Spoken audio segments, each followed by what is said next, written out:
Hello there, everybody. We're back here again with me in the GM's hot seat. Once again, I am Chameleon Ice here, and I am joined by OPT Lawyer, who is playing our Doom tonight, Jacob. Also joined by TGE, who is playing our Janice, Henry. And joined finally by Norestra, who is playing our delinquent, Perry. This is Masks, and this is Emerald City. This episode is on issue number 2, known as Wrecking Ball. So without further ado, we can jump right into it. So,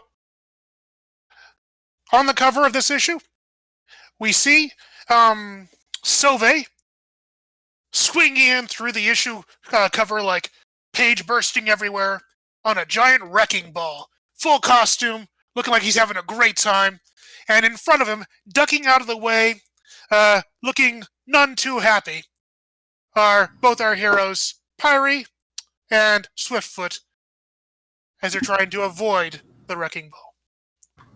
Cameo from Taz. Taz is in the upper right corner where it says the issue number. So, we open the cover, and our very first panel that we see is actually a big swath of gray. And as we go to the next panel, we actually see that things zoom out a little bit, and we see a pedestal. And standing in front of that pedestal, looking at it, we have Jacob, our doomed. Jacob, you're looking at this pedestal, and on top of it, you see a giant, bright red, shiny apple. Okay. You're not quite sure where you are. Yes, we have visual aids, courtesy of TG. You're not quite sure where you are Okay. or what's going on, and everything is dead silent around you. And all you see is this pedestal with a giant apple in front of you. What do you do? So Jacob looks around and see, like, there's just like nothing else around him. It's a strangely featureless gray room. It's almost like a giant void. And you get the strange feeling that you might have been here before, but you can't put your finger on it. Jacob looks around and gives a bit of a shrug. Just kind of walks up, gets closer to this apple on a pedestal. Just kind of looks it over closely. When you get closer to this apple, we see a panel where the panel's just zooming on this apple, and we see this bright red reflection of the apples. We see Jacob's face there. And in the very next panel, we still see that color red, as we see the entire scene engulfed in red flames. And Jacob, now as you look around you, you see yourself in full hero outfit, dressed up as Swiftfoot, ready for combat. And in front of you, beneath a burning, slab of plaster, you see reaching out for you, needing help, Sauve. And you look around, and you see streamers all around, and party decorations. As you're looking around in this scene, though, there's a strange thing that's happening off to your right. You see a large trash can with shuffling going on in there. As we can see, the visual of the panels focus in on this trash can, and before you know it, you're standing in front of it yourself. You're compelled to reach into this trash can, and when you reach in, you pull out with your hands yourself. You find yourself staring at exactly what you look like when you're just Jacob. And as you're looking at all of this, the heat gets intense around you. You hear an alarm going off in your ears. And now, Jacob, you are in your bedroom. And there's your alarm clock going off next to you. Jacob, you have just had a vision of things you don't quite understand, or at least perhaps you think it's a vision. But what do you do now that you've woken up and find yourself comfortably in your room, safe and sound, with the sunlight streaming in? So after having this, what he figures is kind of a nightmare thing, Jacob, he opens his eyes, looks over at his clock, and kind of sits up and just reaches over, just slams the clock so it shuts up. And he just kind of sits on his bed, legs hanging over the side for a moment, and shakes his head and just kind of gets himself up and starts getting ready for the day. He's just like, that's... he's trying to shake that out of his head. He's trying not to think about it. So, Jacob, with that sensation that you have in the back of your mind of what this dream was like, you do think to yourself that maybe if you reach back into there, forcibly, pushing your powers a bit, you might be able to extrapolate exactly what that dream means. Or you could just leave it up in the air and let the fates decide what happens.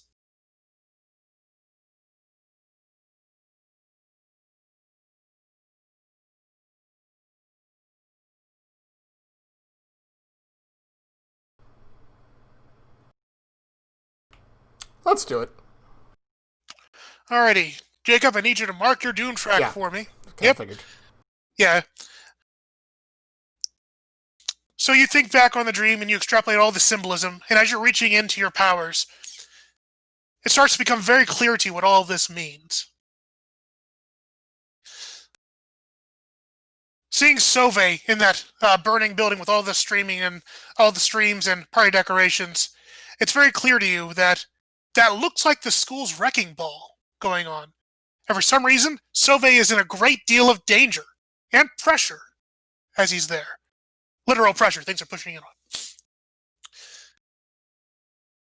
And the trash can where you found yourself, in a very literal sense, you know that by looking into that was something in your mind telling you that somehow, in a trash can at wherever this wrecking ball is being held, there's an answer to what's truly inside of yourself.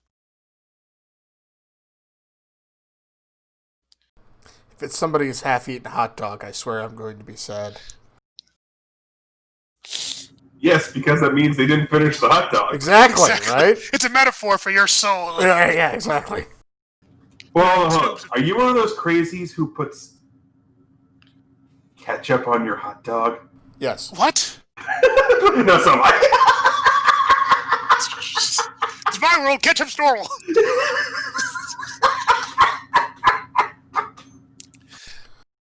So Jacob kind of shakes his head kind of clear a bit, and he knows he just did something because he felt his power doing things, and he's like, gotta watch that.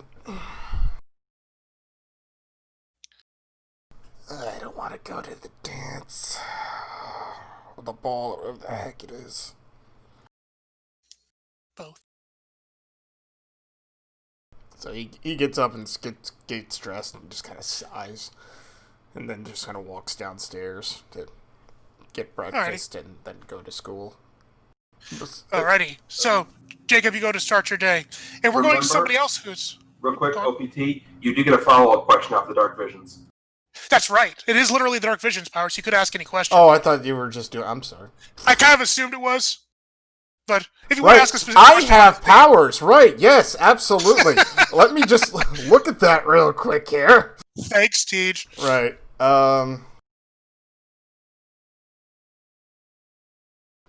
Where is this trash can going to be? Ooh, very good.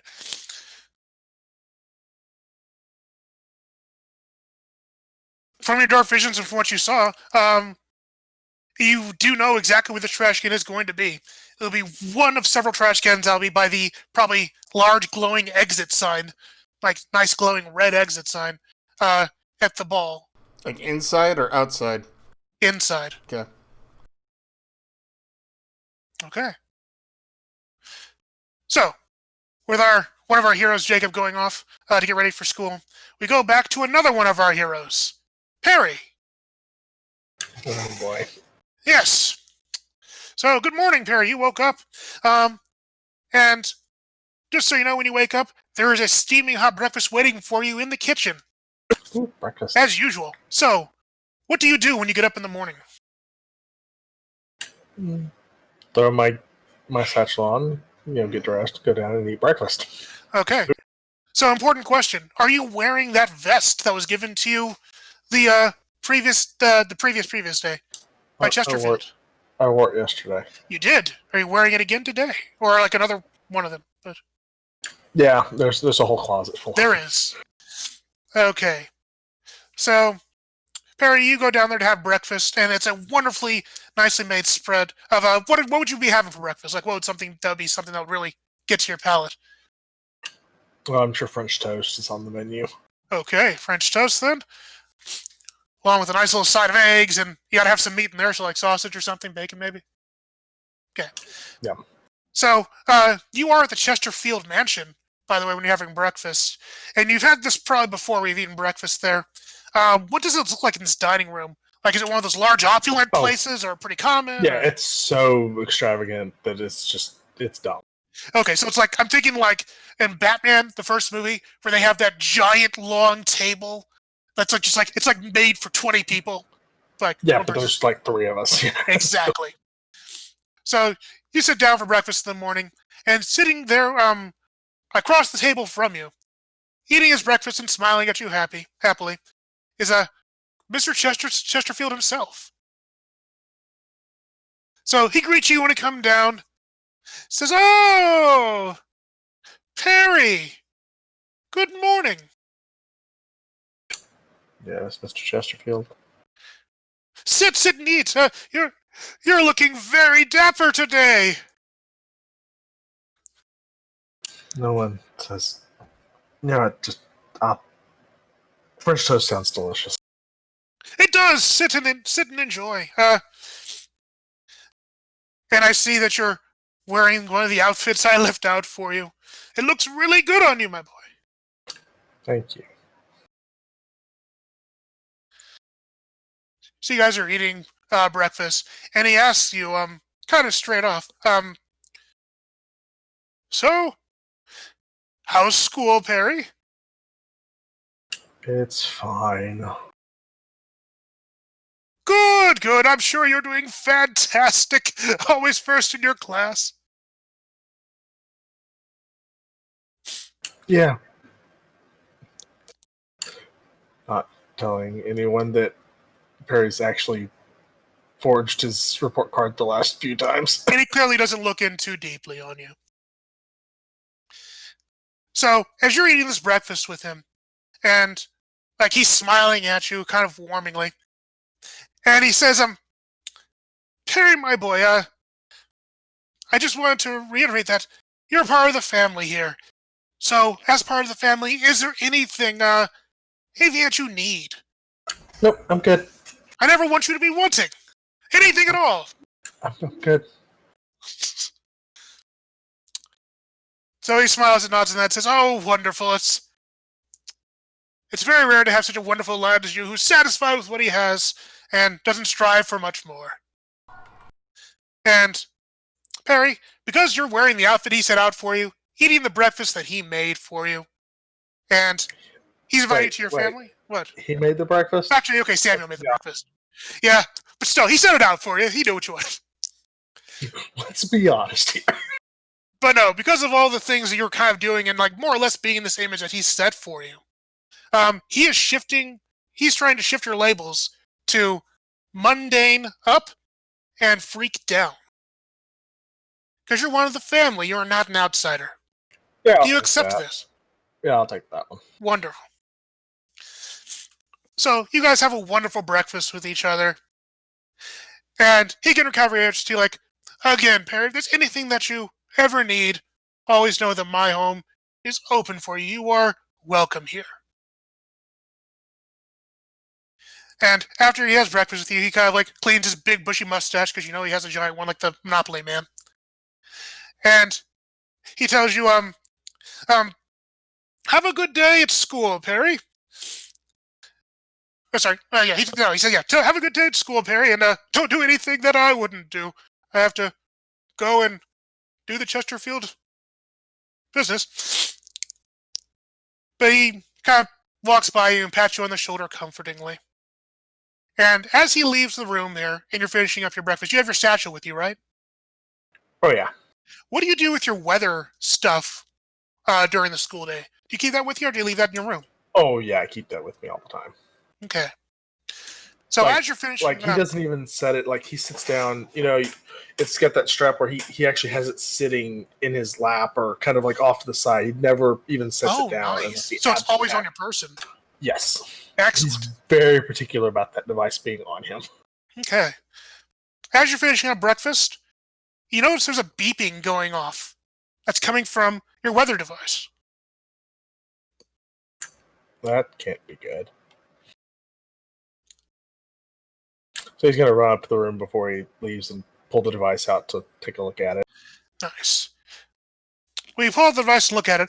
If you remember, in the previous issue, you went to that weather research lab and you got some parts. You could use it to kind of repair your device and make sure everything was tip-top shape and kind of wreck some of their plans. Yeah. After making the repairs with some of the extra parts that you got there, and also realizing that some of the stuff that you kind of took and fiddled with came from the other weather machine prototype they were working with, you notice, because you're very familiar with the device, that one of the pieces that you used to repair your own device with is actually beeping out. And it doesn't take much figuring out for you to realize that it's actually sending out a signal that you're not quite sure what. Oh, great. They put tracking on this? Or wireless internet? Who puts wireless internet on a weather device? Come on. Did they make an app? So he's frantically looking through the app store looking for the company's name. Storm weather app. You go through the web. You try to find some information on it that way, and you're not finding too much there.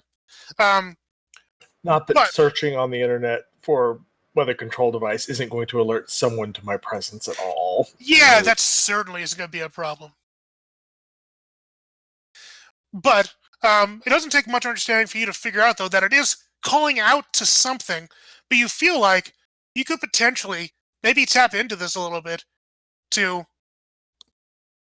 I don't know, maybe trace the signal. It is your device, after all. You know it pretty forwards and backwards. Yes, sure, we can trace the signal. Let's see what bad comes from that. Okay.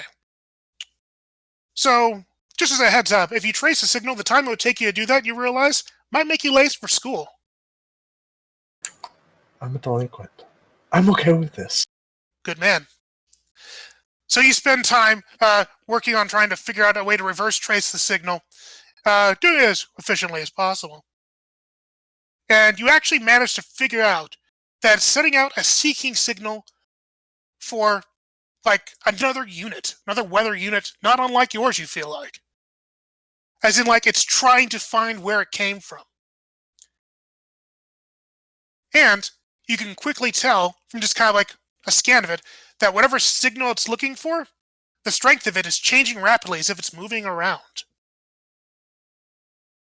And you feel like you could potentially follow this signal out and maybe see where it goes. Let's go on a trip. In our favorite rocket ship? Zooming through the sky. Okay, so, Perry, you want to go on a trip to follow this signal, which means you're probably not going to school, are you? No. Okay. How are you getting out of the Chesterfield Manor without them finding you? Leaving late and all that? Through the window. Okay. On my cloud. Oh, yeah. So he fires up the he fires up the weather device and generates the cloud to ride out on. Also, he does. He's a delinquent. He does drop the school an email from the Chesterfield account saying that he's not going to be there today. Ooh, you covered for yourself. Nice.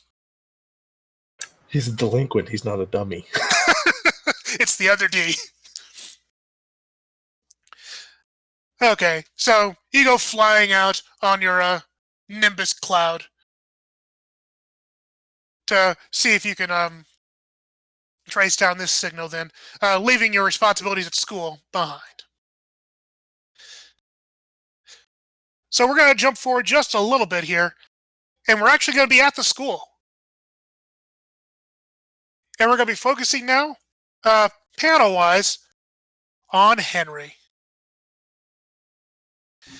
Hi. Hi, Henry. It's the morning period in school here. You're getting there. This is the day of the Wrecking Ball. Are you excited? Extremely. As you should be. The school is abuzz with all of this. So, morning period at the school. What class are you in? What are you doing there? Well, we determined science was after lunch. Mm-hmm. So let's go with U.S. history. U.S. history. Okay. 4 500, Alex. I'll take that category. Okay. So you're in your history class there in the morning, opening up. There's, of course, that school announcement that comes on in the morning that it's just like the regular morning announcements that usually are pretty boring, but there's that air of excitement as they do that announcement talking about the events coming on tonight. And so people can't stop talking about this during your class to the point where the teacher has to silence you guys down. So another question for you, Henry. You're in this class. Are you in this class alone, or is there anybody that, like any of our close friends here, that you're in there with? I think this one ended up, he doesn't really know too many of the people in there on a close level. I think this is one of those just, he's in the class. This is like specific areas of U.S. history. This is kind of like his thing. So he's kind of like that guy in the class. Like this is the one class he's not shy in. Ooh. So you're one of the guys who's constantly raising their hand and all that stuff. Especially when they start talking like, you know, things down in the Southeast, like anything to do with Cajun, Creole, things like that. He's all in a... He tries to turn it to that more often than not. It's kind of a little obnoxious. So I picture the teacher's probably this gruff guy who's like, No. okay. No. This, if I may. Go for it. So this, and I'm diving into my background here when it comes to one of the teachers I had. The name will be changed, but the teacher is an older man, probably mid 60s, with like the full bald ring. So you have like the hair on the side, the full bald ring. He's an interesting cat because he had an injury back in the day where his pinky and his middle finger remain locked in place. Mm-hmm. So he technically has like a 3-fingered claw hand, even though it's 5. And the most unfortunate thing is because of his ethnicity and his name, he has a really unfortunate name for this because he's Mr. Klaus. Oh, everyone refers to him as Mr. Claus. Claus. Of course.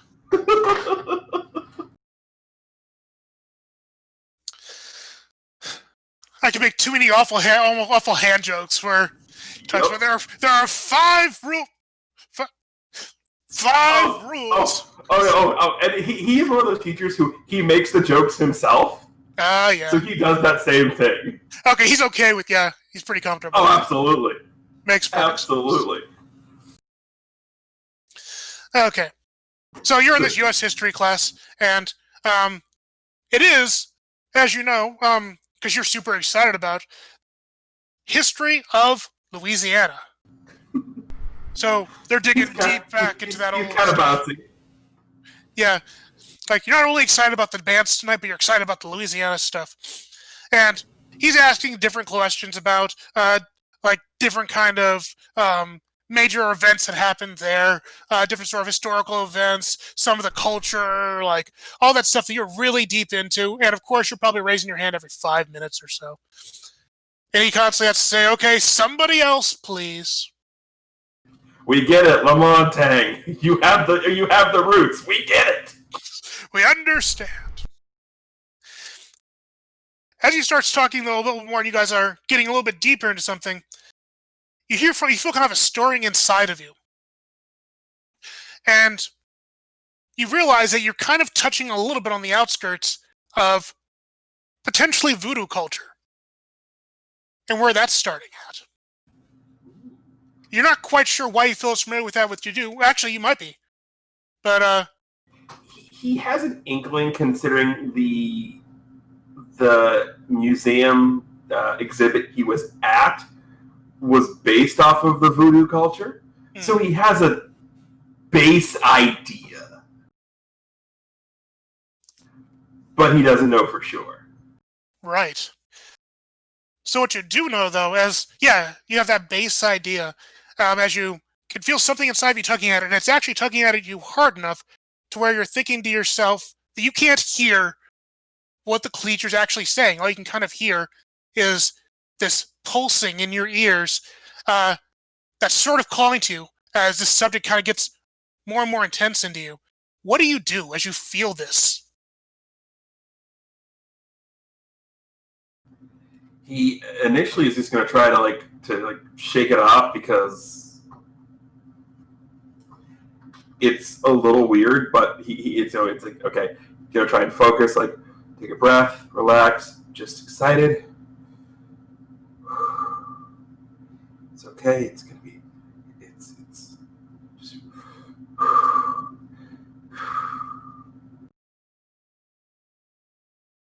And being Henry, completely forgetting the fact that he's in the middle of a class and pretty sure everyone's staring at him. Pretty sure it was what? Pretty sure, he's doing it in the middle of class, forgetting he's in the middle of class, so he's, probably being stared at this point. He is. People are actually all kind of looking at you, especially, the person who's, on the desk next to you, and you notice the teacher is staring at you. And when the teacher looks at you, and you hear him say to you, and then the souls were raised from the dead. Isn't that correct, Mr. Lamontagne? Yeah. Henry's going to, he's going to take a wild guess here, considering what just was said. And he's going to look up and go, well, in theory, that would be why they celebrate All Saints' Day. He looks at you and kind of shakes his head. All Saints' Day? What's that have to do with anything? Souls being raised from the dead. Halloween, or All Hallows Eve, based on the culture, is that celebrate of that. The following day, All Saints' Day, is the Day of the Dead, where the souls are resurrected and celebrated. He said that's all very fascinating, and you are always a font of knowledge. But what does that have to do with the taxes being raised for the poor? But you said souls raised from the dead. Mr. Are you here right now in class? Yeah. Why wouldn't I be here in class? I mean, I'm pokes himself. I mean, I'm here. Where else would I be? Sure. Just take it easy. I know you're usually very excited about all of this. I can see that you're probably excited about the wrecking ball, all that. If you need a drink, go ahead, but yeah, just try to calm yourself down and pay a little bit better attention. And we'll get back to the economic struggles of the Louisiana people. Yeah, he gets bright red and does the sort of curls himself up, scooches down in the chair, tries to make himself as compact as possible. And you do that as all the people there are kind of staring at you, and they eventually kind of slowly go back to, like, paying attention in class. And slowly but surely, they leave you alone. So, later in the day, we get to lunch. Do you guys eat together? You did say that you knew Jacob, and I think you guys knew each other. In fact, I wanted to ask a question. I had here in my notes that, Jacob, you told Henry about your doom. Yeah. Did you tell Henry or did you tell Sylvie? Sylvie. Okay. Sorry, yes. No. It's fine. That wasn't clarified, and that's an important question. So, during lunchtime, do you guys eat together? I mean, because I think Jacob... No, Jacob knows Henry, I think, right? Correct. Right. You guys are actually at least acquaintances. I'm not sure how good of friends you are outside of the superheroing stuff, even if you don't quite know. I don't think that we, like, hang out friends, but I think we're close enough to, like, you know, say hi and possibly sit at lunch and eat together, so... Assuming, I don't know if Henry would do that or not, but, you know, Jacob goes over and sits by them. Okay. So you guys are sitting together at lunch. Assume Joey is there because he's definitely there. Of course. It's lunch. Your boyfriend's going to be with you. So, you're at lunch. You're eating together. What are you guys having today?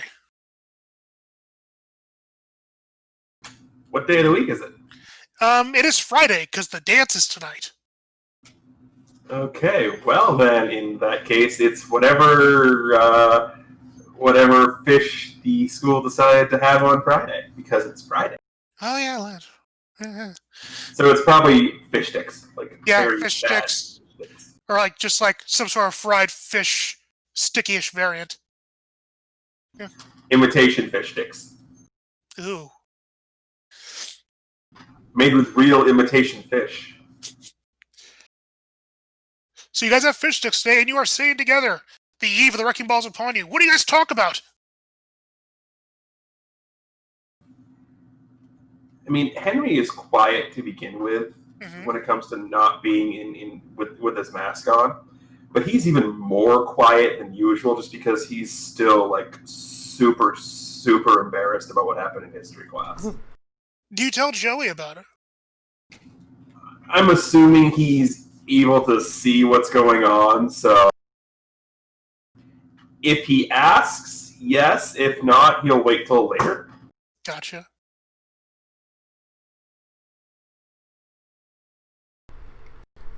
So Jacob just has looked distant all day, like even more so than normal. Would he know Joey? Because they figure he's got to see you two together, right? I mean, they certainly don't hide it. Yeah. Yeah, no, yeah, that's pretty obvious. Right. Okay, looks up and it's a bit of a sigh and says, "You two going to the ball tonight?"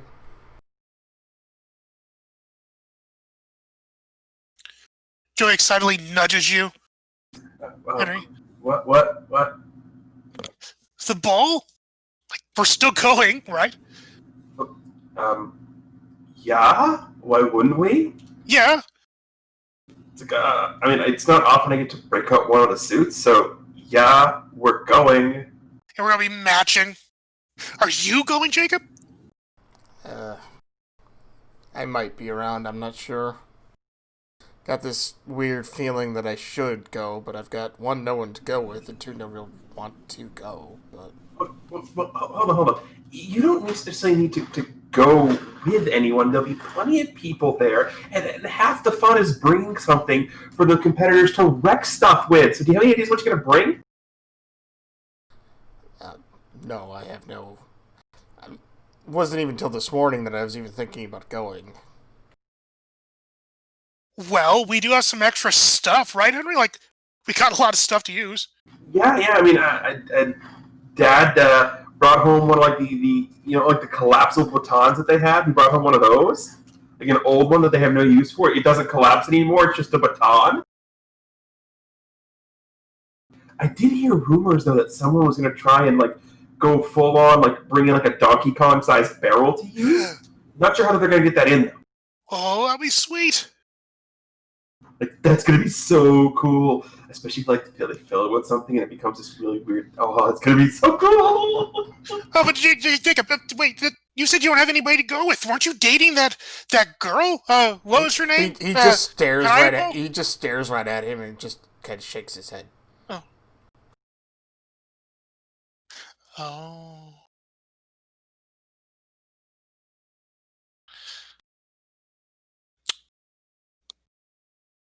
Right.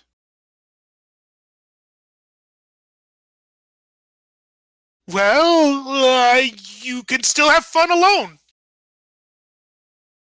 Well, the alone part is the part I was mostly thinking about. Or with us, right, Henry?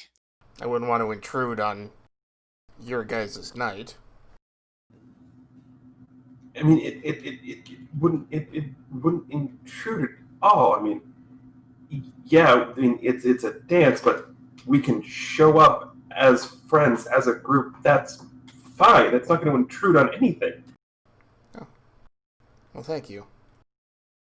I probably will be there, I guess. I don't have much to wear, but I just got this feeling that I should be there tonight. Hold on. How tall are you again? About 6 foot. Why? He looks brown. I got it. You what? I've got something you can wear.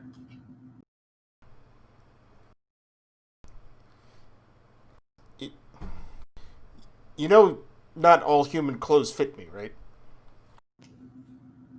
Yeah, I do I have. know.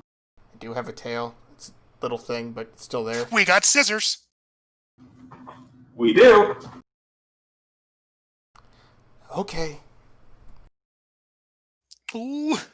You know, the shoes are different. They're rabbits. I guess I've got that, like, work. I mean, I'm assuming you have a pair of dress shoes. Yeah, I guess I do. Okay. I think they're black. Is that going to be a problem? Yes, that's going to be perfectly fine. Okay. This will be great. Oh, we got a match? No. He leans over. The royal blue one. Ooh. Joey looks over at you, Jacob, and he kind of smiles like, "You're in for a treat." Oh, I don't doubt that. So just one question: Yes. half Windsor, full Windsor, or bow tie? I have no idea. But something inside me says the bow tie should work just fine. Yes.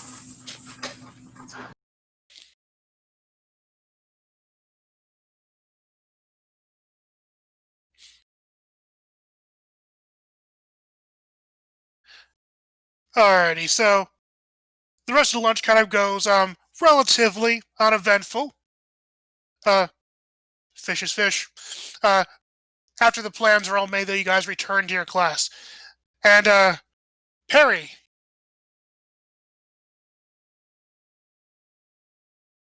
Yeah. Hi, buddy. Bad things You are happening to me now, aren't they? You spent the morning tracing that signal that was coming from your backpack. Did I find it? Sort of. Perry, we have a comic panel that's zooming in on you as you're kind of like going around the city, and I have an important question for you. You're flying around on your cloud. Are you, dressed up in your normal civilian clothes, or did you switch up to look more superhero-y? Yeah, I put the superhero costume on. Good move. That way folks see you, they're not going to think twice. Oh, it's not mine, but anyway. As you're flying around, and you're like tracing this signal, you actually do manage to locate it, and it's actually moving fairly quickly. At first, it takes you like sort of close to that storm building you were at, but then it takes you rapidly away from that as you're moving towards the downtown area of Emerald City. And like all of this tracking is taking you a number of hours. But by around, say, noonish, 1 p.m., you actually finally are able to kind of locate where this tracking is going from. And you can see that running on the streets of downtown Emerald City is a very large bull man. Like, he's got a big tank top, huge arms, sort of tattoos that kind of get lost in the back of his tank top, etc. And he is holding what looks like a big backpack in his arms as he's kind of making a run downtown, bumping into people that he's passing by, running like a bat out of hell, you might say. What do you do when you see this guy running away with this equipment that you're pretty familiar with, or at least you think you are? Yeah, we're going to do something stupid, aren't we? You are the delinquent. And you are flying on Nimbus clouds. We're going to delinquent and launch ourselves in front of him with the cloud. Okay, so you're going to just jump in front of this guy? Not necessarily jump in front of him, but we are going to get up and close into his... We're going to follow him a little bit and then get up into his business. Okay, so describe to me what that looks like when you say get up into his business. How are you approaching this fellow as he's running? Because he's not trying to pay attention to anybody. So I'm kind of flying above him and just monitoring what he's doing. And then when I've had enough, I just kind of swoop in and fly in front of him and just, we're going to do it. We're going to cold cock him. Okay. So, you're just going to punch him right in the face?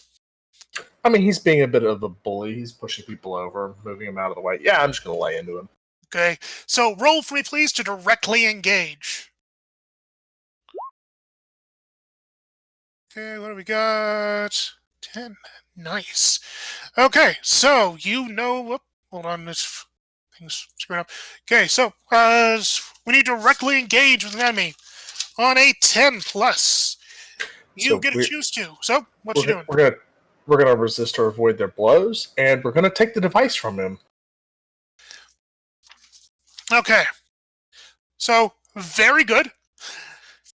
So you sweep in, and you sock this guy right in the face as you're trying to take this device, as you're taking this device from him out of his arms, and he's scrabbling up after it. He's kind of whining. He's, no, that's all mine. As you're pulling it out of his arms, and as he's kind of swiping at it, he actually manages to hit one of the buttons on the side of the backpack as you grab it. And you're familiar with this technology. It starts a bit of a weather reaction. Don't worry, though. You're safe. Wait.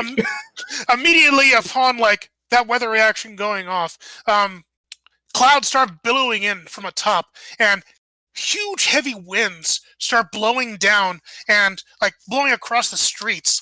And it's so heavy that it's actually, tearing some signposts off of things on the front of buildings and creating a massive public disturbance.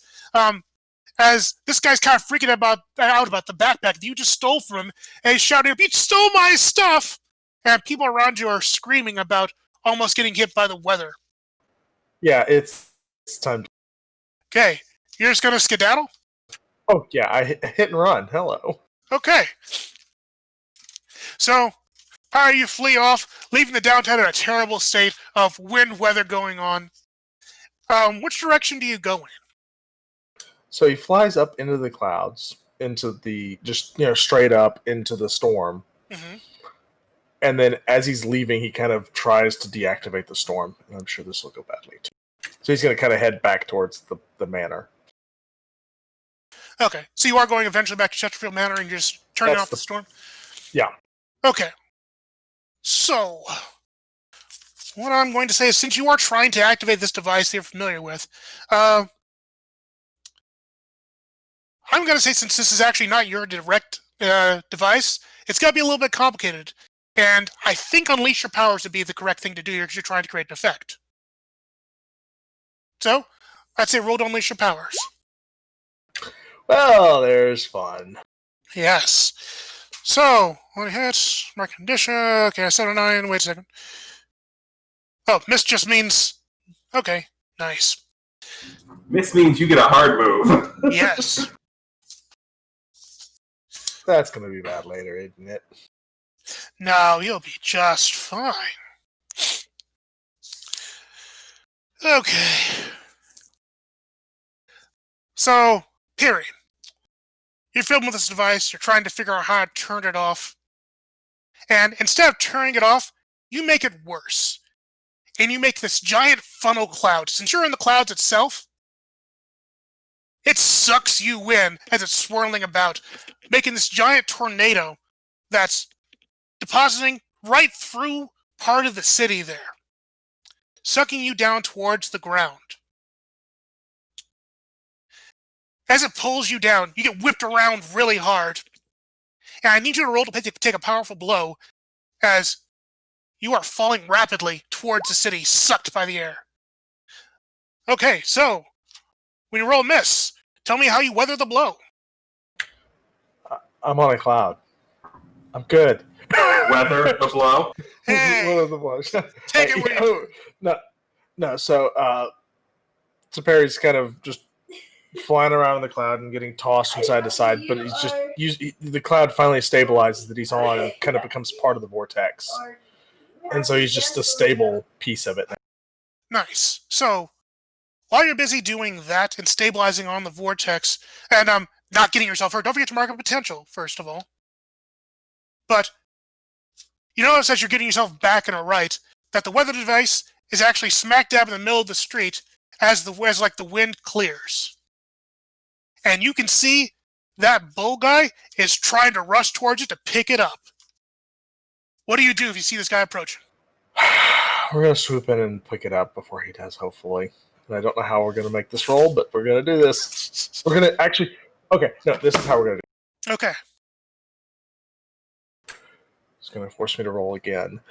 We're going to turbocharge the cloud's speed with wind to dive down and pick up the device. And yes, I expect to roll freak here. Oh yeah, you're unleashing your powers if you're increasing your speed like that. Oh my, this is horrible. It is horrible, because you turbocharge really fast Oh, the on that potential. wind, and you are creating like a sonic boom as you're plastering past to pick up this device. And as you sonic in and you're kind of leaning down to get this backpack, because that's your main goal there, as fast as you're going, that bull is right on your tail, and you're focusing so hard on trying to stabilize yourself with a weird speed that he actually manages to latch onto you and the bag. So you basically have this bull latched around your waist and the bag kind of in your arms as you're zipping off in top speed through downtown Emerald City. So right now you're flying on a Nimbus cloud, probably going a good, like I'd say, 70 miles per hour in a crowded downtown area, like just skittering above traffic and such, as you have this bull kind of hanging on to you, and he's kind of babbling behind, saying, "Let me off! I want my stuff!" Okay, so he's hanging onto the cloud, right? He is. He's hanging on to you, actually, but yeah. Onto me? Directly? Yeah, he's like hanging on to you directly, because he tried to latch on to you as you were trying to grab the bag. So he has a hold of my clothing, you're saying? He does. Why? What are you going to do?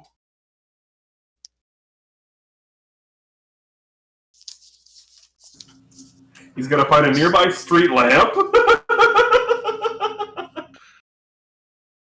Well, I mean, that's one option. But option two is I'm actually going to, and I swear if I have to roll again, this is going to end badly. We'll see. I'm going to try to use the weather device to turn my suit into ice. Just the outside layer. Okay, so your weather device can affect your suit like that. Oh, it's forming ice on Okay, the suit. that's true. Okay, well, you are trying to change your condition of what you are. So freak again. It's gonna be unleashing your powers. Like, I'm looking at the way things work here. Trying to see. Provoke. Yeah, that makes sense. So, this time you hit it. Okay, so on a 7 to 9, mark a condition, or I will tell you the effect is unstable or temporary. Oh, it's unstable and temporary. It's ice on my suit. I'm cold. That's fine. So you only need this to last a short while anyway, so he slips off of you. That's the whole point. Exactly. So, Perry, you get this guy, he's gripping onto you, and your body starts being covered in ice as the wind around you chills everything else around it to the bone, and you become slick as a cleanly mopped floor. And this bull guy loses grip on you, and he's kind of falling back, saying, "No, my stuff, thief!" But you barely hear him finish because you're still zipping off at that top speed there. But as you're zipping off, and all that ice is falling off of your suit because it's only meant to stay on there for so long, you have a pretty good body temperature after all this running around. You're creating a bit of a mini hailstorm. As you're kind of zipping off, leaving massive chunks of ice in your wake as you're zipping through downtown, which is causing a bit of property damage there. But hey, you still have the backpack. Part of doing business. It is indeed. So, Piri, you have the backpack. You have your guy, the thief of the pack. He's no longer on your person, and he's probably a few miles back behind you. And you're still going at a pretty good clip. Where are you going? What are you doing? Oh, now I'm definitely going back to the manor. Good stuff. Okay, so you're zipping back to the manor after going through your nice little encounter there. So we're going back to school here. And we're in the afternoon class. That wonderful class that Henry, you and Jacob share. And that was the science class, if I remember correctly, right? Yes. Yes. Chemistry, I believe. Yeah, because, you were doing the thing with the hydroxine saline. Or whatever experiment that you were doing.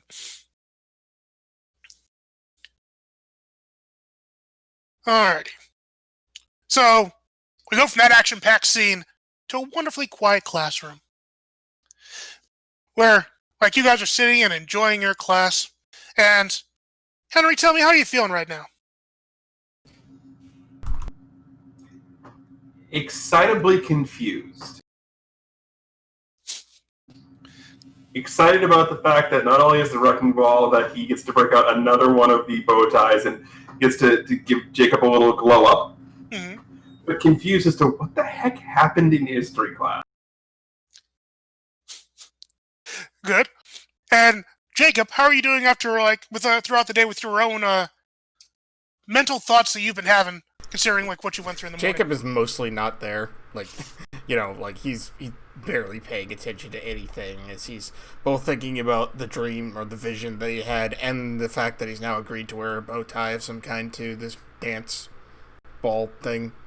But he actually still has no idea what this concept even is. Well, it'll be a crash course for all of us. So, as you guys are in this class and you're paying attention, Henry, once again, you kind of hear that burning in your ears as you're listening to your teacher talk. And as she's going over different kind of combinations of the chemicals and things that you're kind of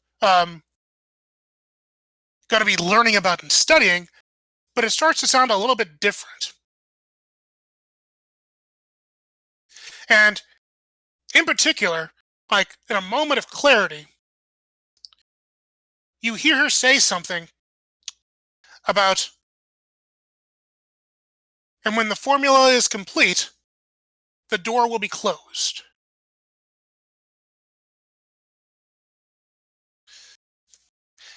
And you can tell it feels kind of weird, and you can also tell that you're still feeling that burning sensation.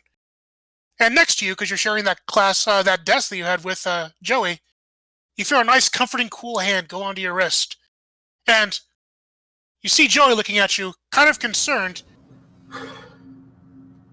What do you do? Reacts exactly like that to the touch, just a little the shock, he wasn't expecting it. Yeah, what's up? Are you okay? You were going kind of pale. Honestly, I don't know. And he's staring at you a little bit as he's kind of tilting his head just a bit to get a look at you. And he says, "Have you been sleeping okay, Henry?"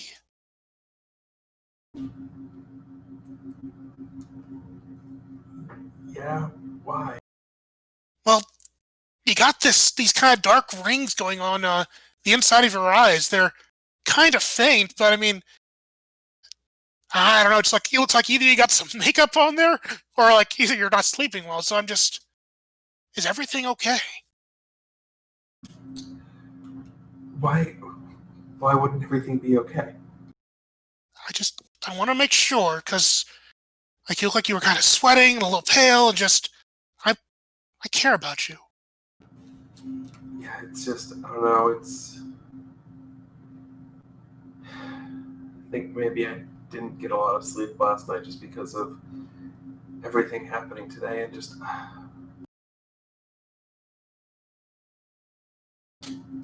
I mean, it was, like I said, it was a late shift, and it was excitable, and it was just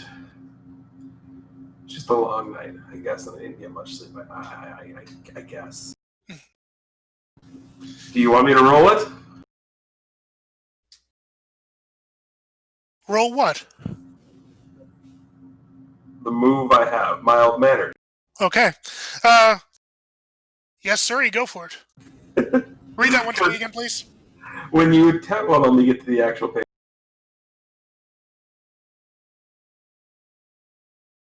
Oh, push. Okay. When you try to use your civilian identity to deceive, trick, or slip past somebody, roll plus mundane. On a hit, they buy your facade. On a 7 to 9, choose one. You're still under observation, you leave something incriminating behind, or you're forced to make a fool of yourself to sell it. On a miss, one of your civilian obligations rears its ugly head.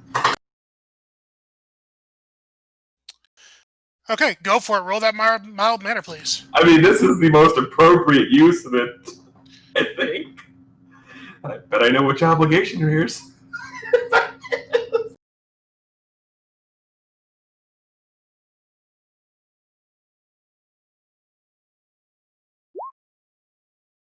Okay. That was expected. You're super mild manner.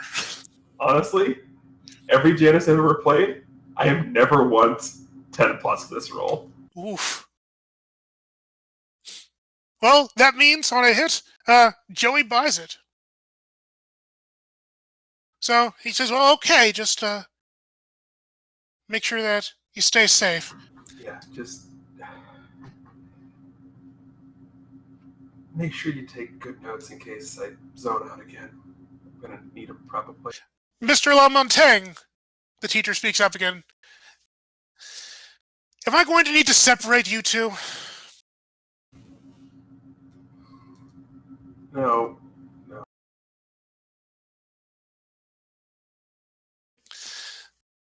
Very well. Keep it down, or else I will.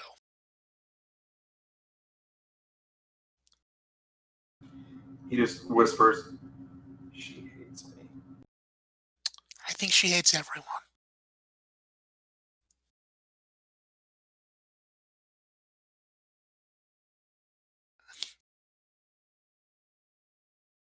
As class ends, you guys are kind of getting to the end of your day. You have some time before the Wrecking Ball actually occurs tonight. And I wanted to know, specifically, Jacob, what are you going to do? Actually, no, Henry, you guys are kind of working together. What do you guys do? I mean, there's two of you guys who are going to be doing this. Like, do you confer? I'm being like, all right, so here's what's happening. You're coming with me. We're going to make sure this is going to work. Go home, grab your shoes. We'll go, like, basically, he's like, you're going to go home, you're going to grab your shoes, and you're going to come with me. We're going to get everything taken care of. It's going to be all great. And this is the most hyperactive you've seen Henry ever. Right.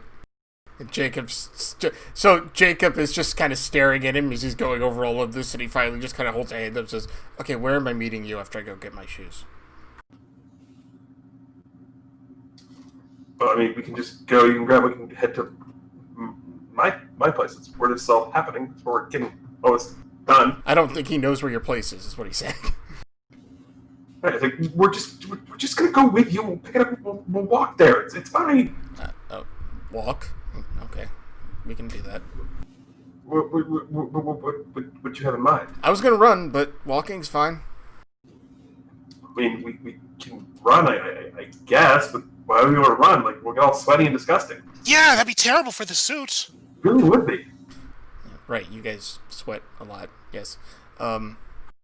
Just kind of Rub past it your, in. no, you just kind of past your backs. Like, if it was just me, I'd be home in a few minutes. But it's okay. Oh, rabbits are so fast. Yes, we are. It's a thing. It's okay. We can walk. I mean, I can if you did. I mean, if you Don't worry about it. really, No, it's fine. I got nothing better to do. I get it. He just like puts an arm around both of them, and just starts coming like both of them just like, come on guys, let's go. Ooh.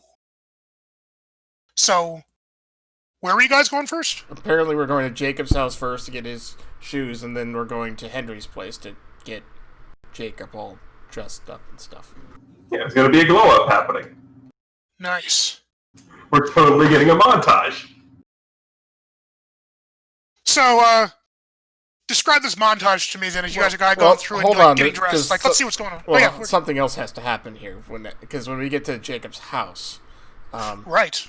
he's just gonna just wait out here for a sec. I'll be just a few minutes or so.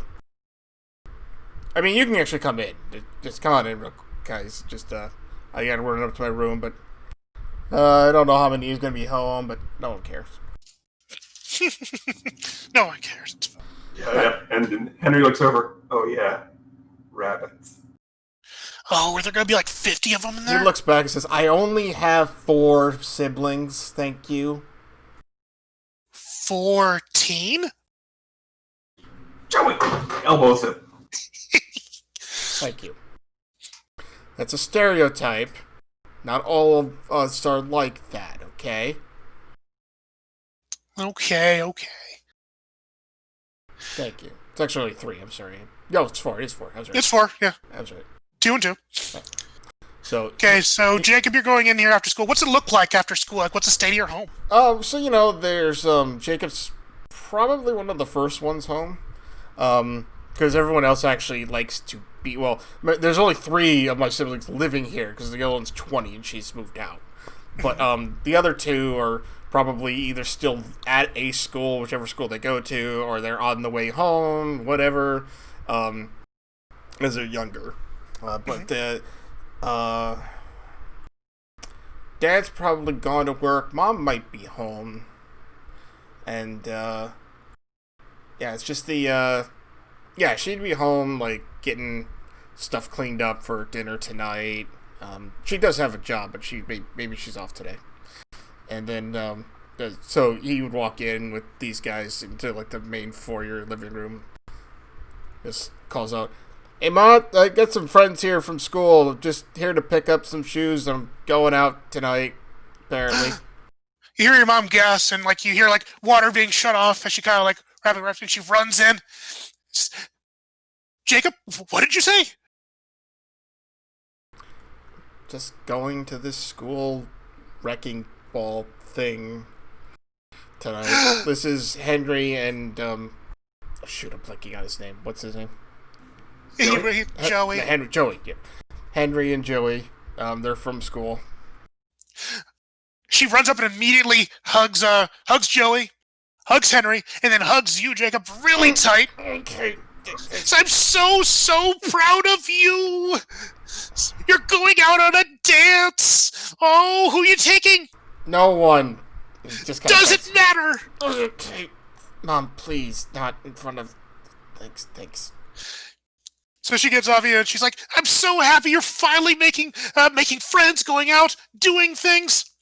And in this big rush of emotion, she's trying to shift your labels. Uh-huh. She's shifting your mundane up because you're being a normal kid. And she's shifting your freak down because you're not weird anymore. Oh, it's fine. You take it? Henry's just gonna look over at Joey and just whisper, "That was super awkward." But super soft.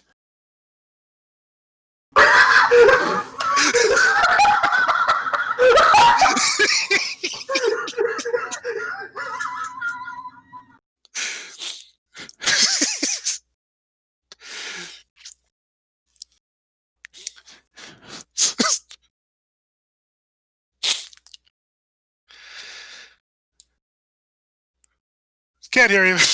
All right. So anyway, Your mother's proud of you, Jacob. yes. Go ahead and get dressed. Well, he's just Or gonna go get shoes, his rather. He's just gonna go upstairs to his bedroom. But as he gets up there, he pulls his cell phone out and he's calling Dr. Collins. Mhm.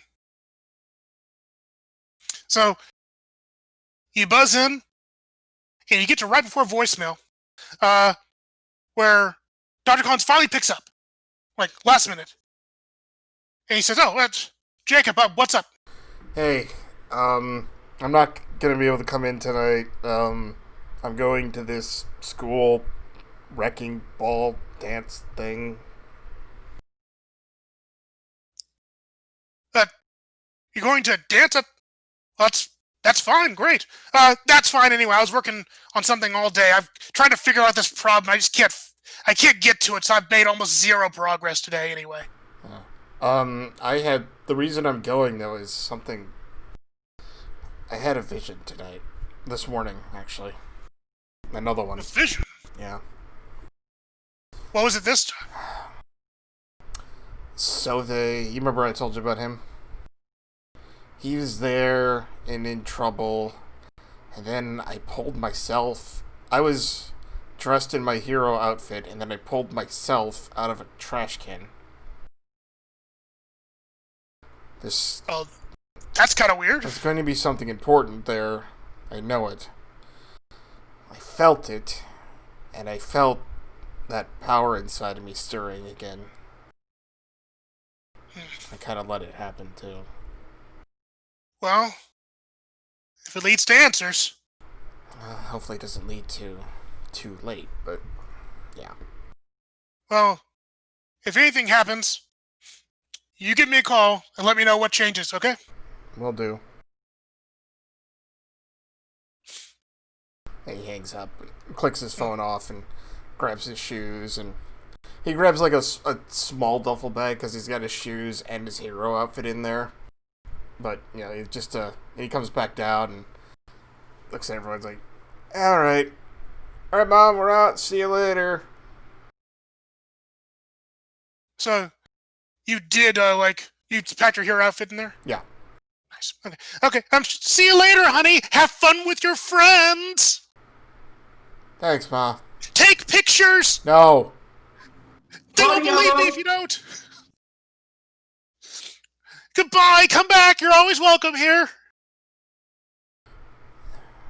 He just leads Joey and Henry out of his house. Just kind of, as he closes the door, he just kind of sighs, like,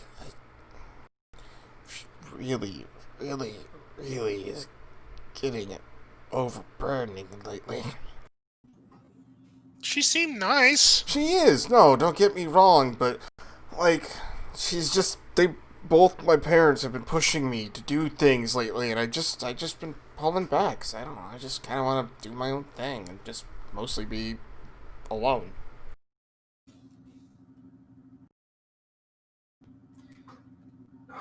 Henry knows why that is, but he doesn't know Henry knows why that is. But Henry knows why, but Jacob doesn't know Henry knows Right, that's why. what I was saying, yeah. So Henry has to pretend like he doesn't know why. Exactly. Right. He's just going to look and goes, I mean, now that you mention it, you have been a little, I mean, it's just weird coming from me, but a little quiet recently. Everything okay? He looks at you and just kind of gives a small shake of his head, just like, no, not really, but trying to make the best of it. I don't really want to get into it much right now, but yeah, there's been some issues, not at home, just with me.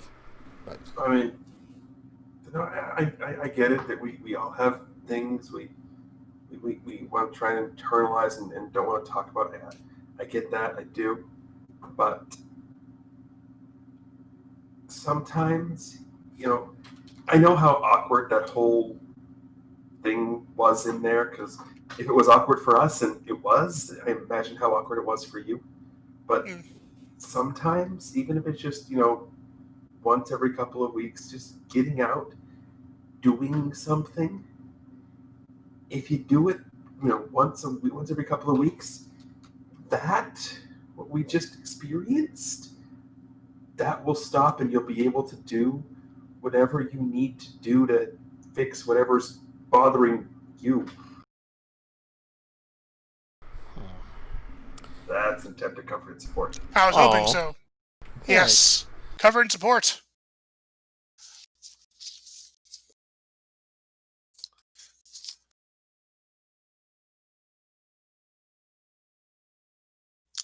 Okay, cover and support. When you miss... I have influence. He I does. had a actually. +4, and I rolled snake eyes. Oof. Oh, that. Okay, yeah. Literally the only roll that causes me to fail that. Wow. And you have nothing that you can do to shift that around. I mean, we So- have one team in the pool, don't we? You can't spend that team. That's right. You Yeah. can spend it selfishly. It's Let's make it- selfishly. I can't. My mundane's a +3. Oh, all right. Yeah, you're right. Yeah. All right, never mind. Okay, so... Henry, you try to comfort Jacob with your words about, like, saying, like, that'll stop and such. But Jacob, you know, he has no idea what he's talking about. I mean, who's this kid? Right. He doesn't know all the things you suffer from, all the different kind of, like, superhero things you have to deal with. He's just your every average day Joe that just doesn't even get, like, the rock you're pushing up that hill. Well, he doesn't. In Jacob's mind, he does this. Henry doesn't know that he's dying, and that's kind of the main reason why he's pushed everyone away. So Right. yeah, he doesn't get it, which is fine. And he looks at you and just gives a bit of a what is clearly a forced smile and a nod, and kind of just pats him on the back. It's like, thanks. And then he just kind of keeps walking. So after you guys do that, I'm guessing you're going over to Henry's home, right? Yep. That's where the... Yeah. Okay. Yeah, but I'm imagining the walk is a little more awkward. Well, during that awkward walk, after an awkward pause, there's an awkward panel where we have Perry, who's... You went back to the mansion, right? Yes. Carrying that weather backpack. So you get back into the Chesterfield mansion, and you have this backpack now. And what are you doing with it? Storing it. Okay. So where are you storing it at? In your room, like in one of the weird closets? Like where are you putting it? A weird closet. Sounds good. Okay. So you come back to the mansion to stuff this backpack away in a weird closet, and it's actually really quiet there today. Mr. Chesterfield must be out. So lucky you there. You got lots of room, but as you're stuffing it away, a note flutters to the ground as you're shoving this backpack away. Of course. And when you pick up that note and you look at it, you read it, and we actually have a nice zoom-in panel where it's scrolled on there saying, meet me at the drop-off point, corner of 26th and 5th.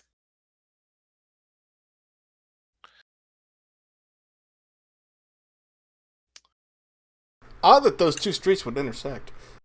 Yeah, who knew? Yeah. That's Emerald City's kind of fancy. Yes.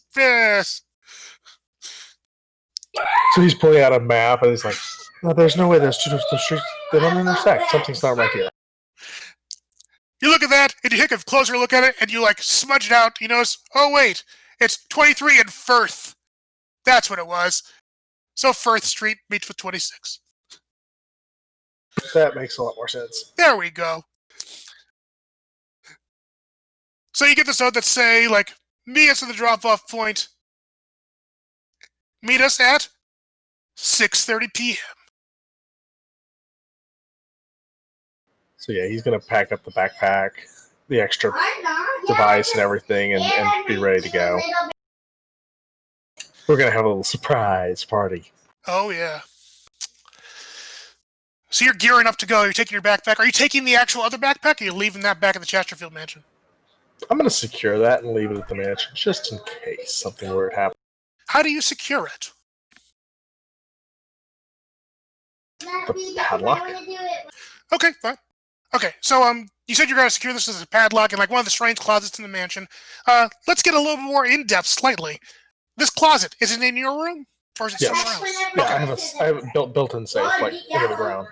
Nice. Okay. So, Barry, you stuff this into your closet in your room, and you put one of your padlocks on there. And as you're turning to leave, you see there's actually a little gift sitting on like on one of your desks. Your desk there, next to your windows. You're about to skedaddle out there. Like, just a small box with a nice little ribbon on it.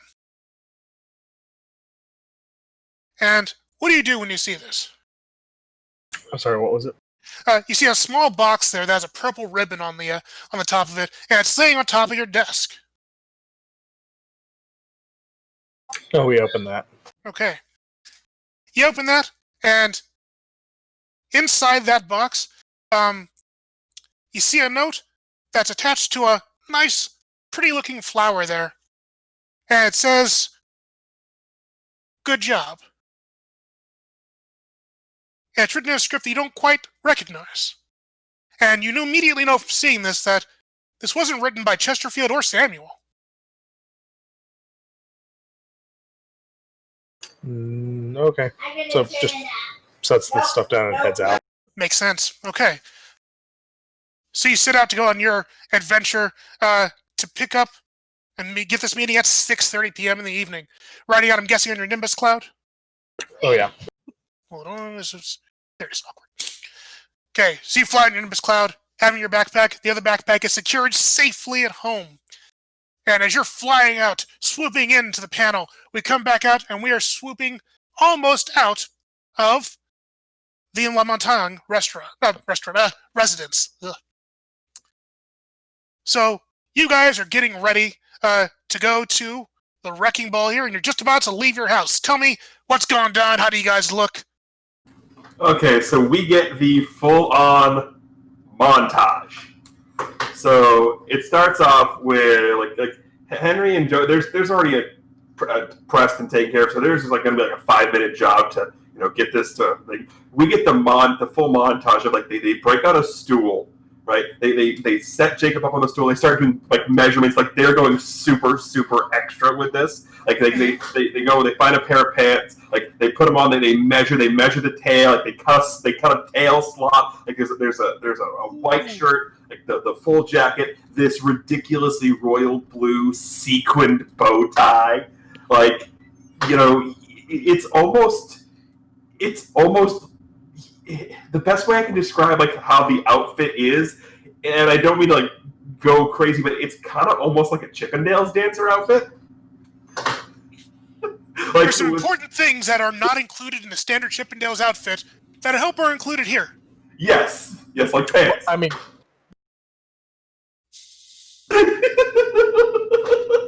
it's so odd for you to have an outfit you designed that has pants involved. Huh. This isn't me designing. This is Henry designing it. This is true.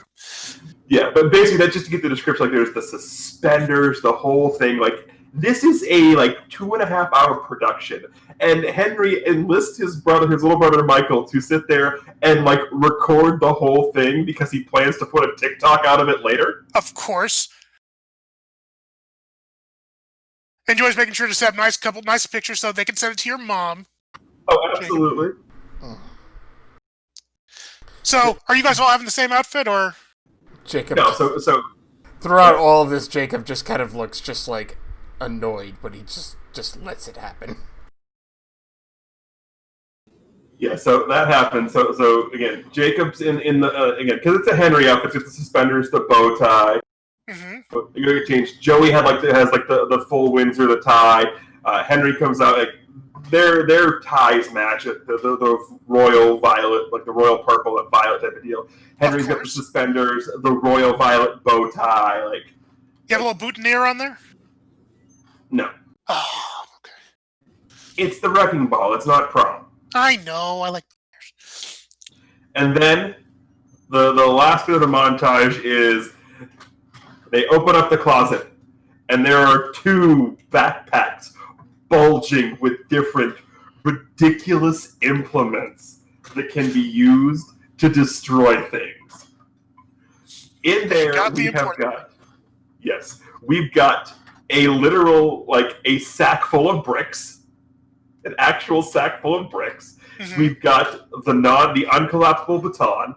I'm pretty sure there was a wrestling event in town last week, and they had the remnants of a hardcore match. So there's a random stop sign that Henry has. Not sure where he got the stop sign. Not the Or- folding chair? I guess the stop sign works. But... Well, how does that fit in a Yeah. It's a duffel bag. Fair. It's a stop sign! It's a Mary Poppins bag. Maybe it's on the side of a school bus, It's Don't ask questions. Who knows? It's comic books. This is one of those things where how every comic book has that one person leave all your weapons at the door. No, all of them. No, all of them. He's like, This is that shtick. So Right. they pull things out. There's a ball peen hammer. There's a baby sledgehammer. There's a regular size sledgehammer. So Jacob is watching you pack all this up, and he's rubbing his head like, could you explain the concept of this whole thing to me again? Oh yeah. So what happened?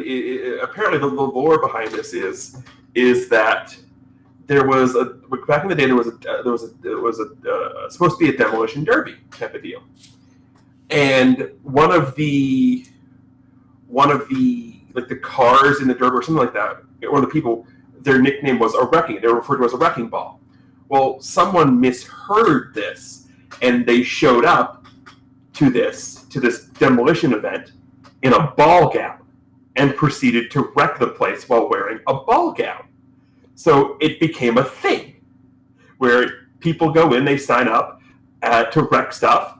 People place bets on how much destruction is done within the time limit, and then things get cleaned up and there's a dance. it's the best.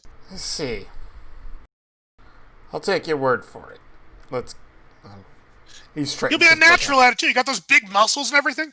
I'm not that strong. I mean, you got bigger than that. I mean, So you look wonderful. I can kick things did pretty you, hard. Joey? Did you grab this stuff that you said you were going to bring? Oh yeah, Joey. He nods quickly. He says, yeah. I got the stuff, and he pulls out like a giant crowbar and kind of a little mini jackhammer. You're not quite sure how that's gonna quite work.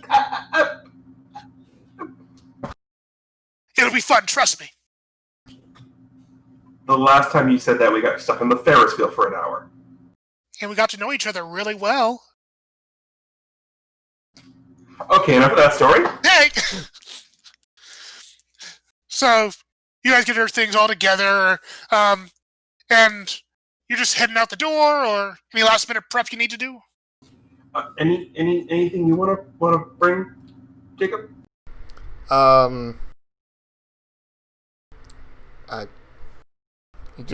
He spies I'm assuming there's a baseball bat in of this. Oh, absolutely. So he- there's 4 lined up. Yeah, one's with cork, one's with metal. So he Yeah, one is barbed wire wrapped.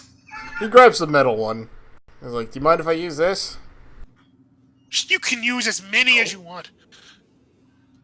This will be fine. Okay, so as you guys are heading out, your parents are kind of there to kind of wave you off. And Henry, as you guys are leaving there, your dad kind of comes up, he looks over at you, and he looks at you, Jacob. Hi. You guys are looking nice tonight. Hope you kids have a nice time. Good luck out there. I'm gonna be kind of busy myself. I got a 1080 to respond to, so just make sure you're home on time. And if anything's wrong, text your mother. Okay?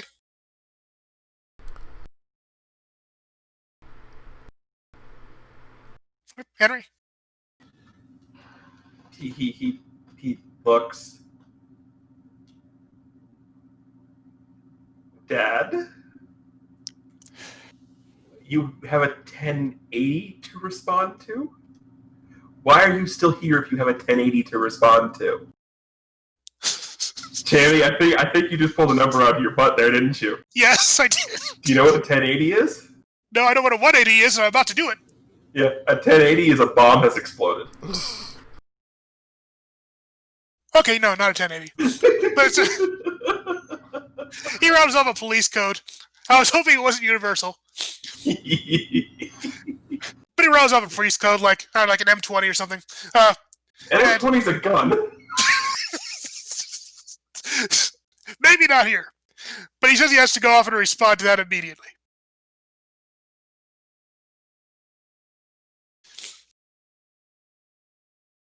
So he's telling you kids to have a good night.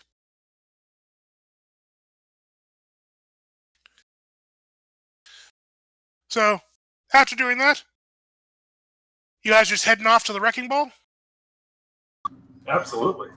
Yep. Okay. So you guys go to the wrecking ball, and you actually do need to take probably like the monorail to get there, because it's not at the school. It is in parts of downtown Emerald City. They have a nice, awesome, big center because you're gonna make lots of destruction. You're not gonna have that stuff at the school. No. So you guys taking the monorail there, going nice and fast, and as you're going on the monorail, Perry, Yeah. you're flying and you're going out to check on this meetup that's supposed to be happening. And you're getting closer and you're going into downtown, and you're realizing that as you're going this direction, that you're not that far from probably where you picked up off of that bull guy before. So you kind of realize that, like, you actually come at a pretty good time. But you're slightly early, and nobody is there yet. Is there like a roof that I can hide on the top of?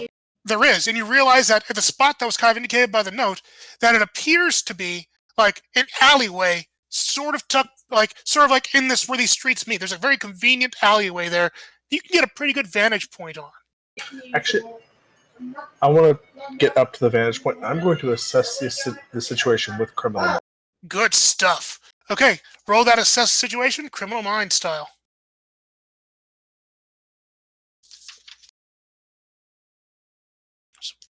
Where am I starting? Alright, so here we go.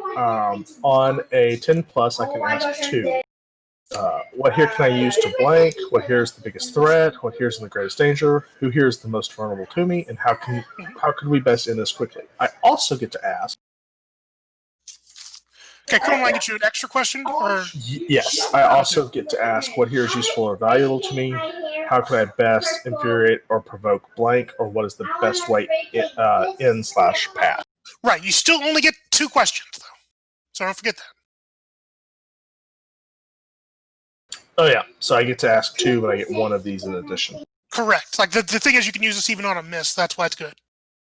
But yeah. So what 2 questions are you asking? What here is useful or valuable to me? Okay.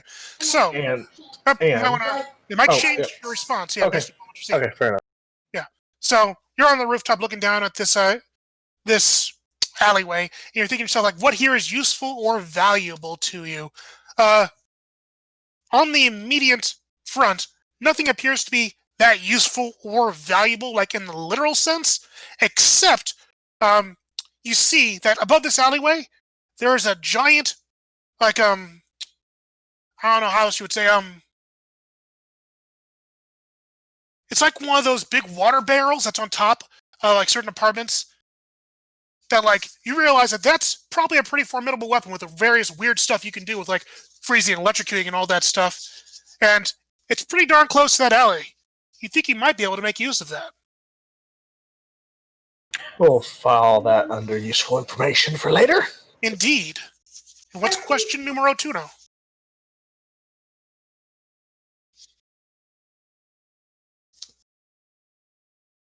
What here can I use to infiltrate the meetup area without being discovered?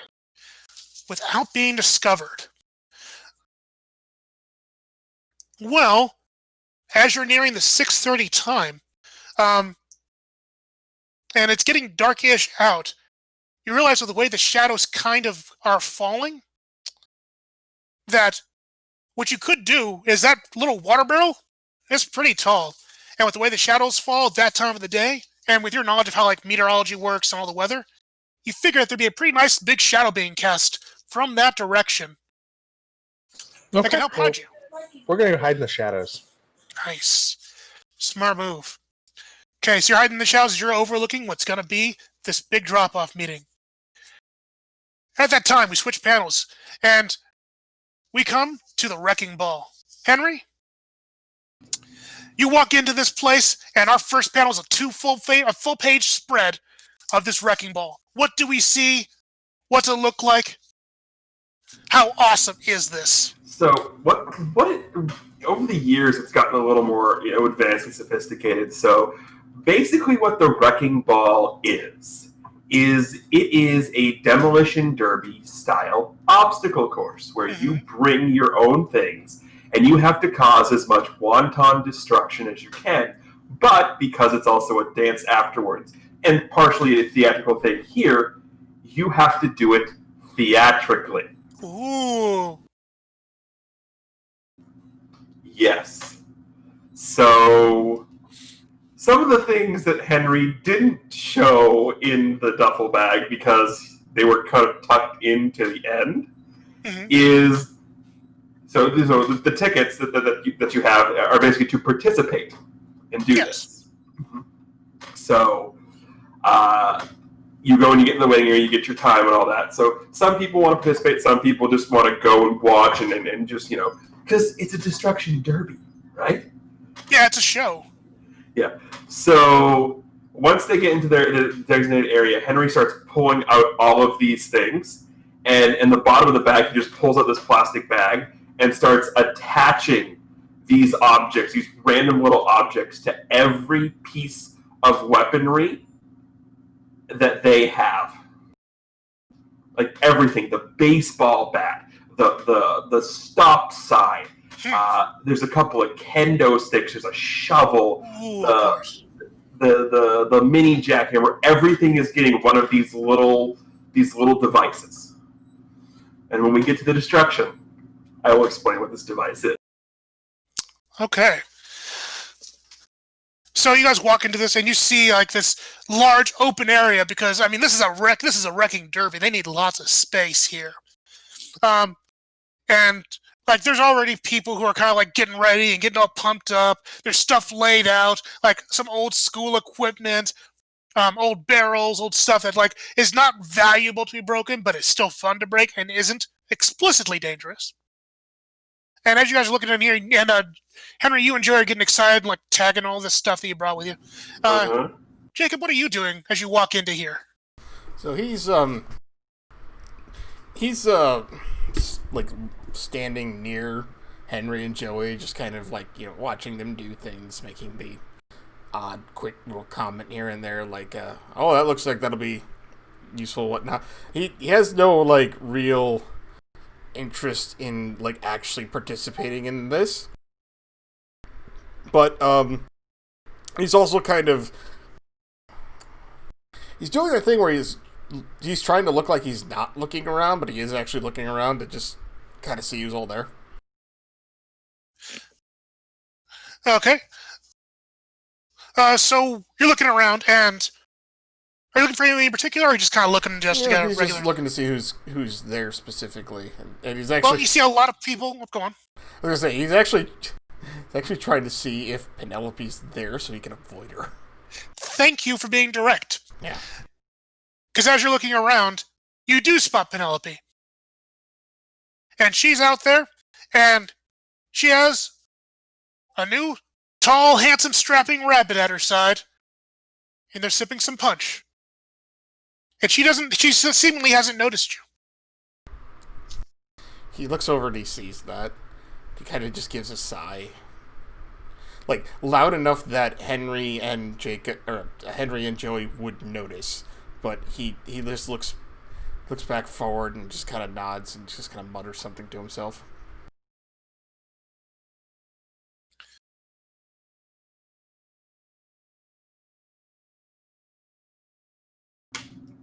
Everything okay?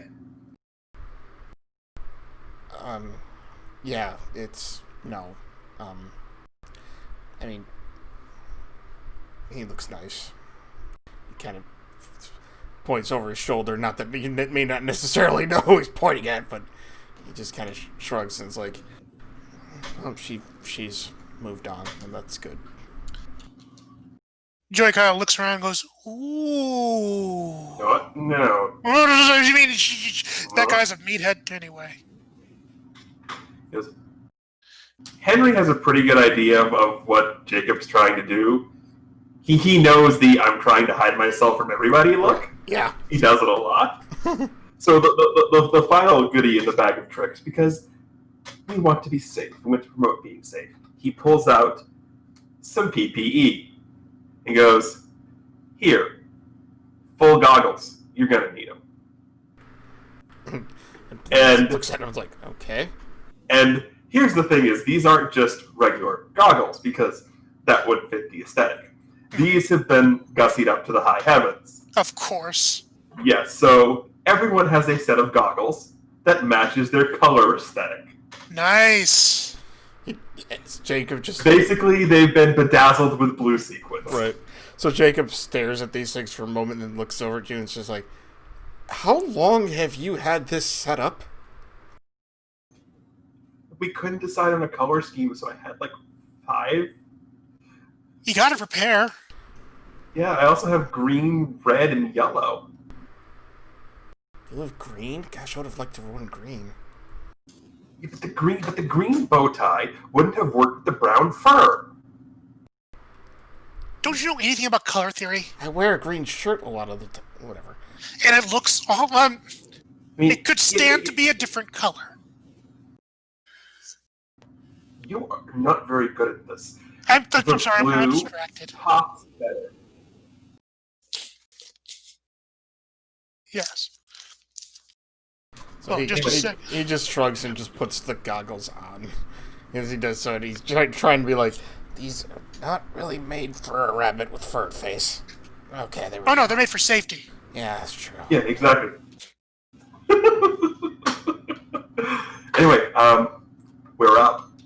Okay, so you guys are getting ready, and like people are kind of clearing out, and you're starting like they're kind of getting the place set up, and I mean the janitor's already on the side, and he's kind of looking at this like, oh god.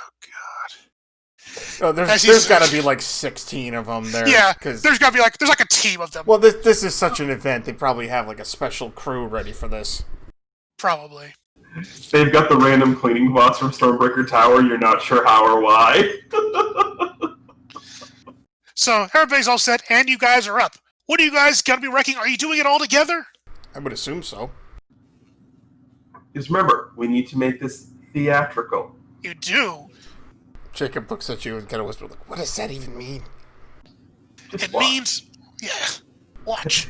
It means be fabulous. So, because, this is a thing that you can get set up,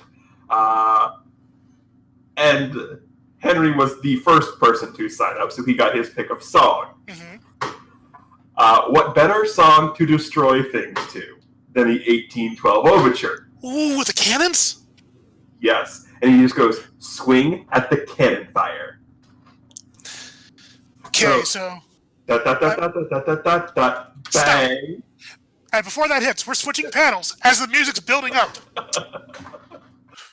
Perry, you're on the rooftop looking over things as this deal's about to go down. And you can see there are these guys who walk in there, walking through the alley. And you know these are your guys. They're looking very shady, wearing the heavy coats. And they got some weird, like, designs and such on their sleeves. And they're holding like a giant case down there like they're ready to receive something, which you know what it is. So you're hiding up there. They don't see you. But they're clearly walking down there and waiting, getting set up in the alley. What do you do? I'm not moving. Okay. So they wait down there for what seems like a nice, longish while, looking around. And they pull out they say, set their case down, and they pull out a phone.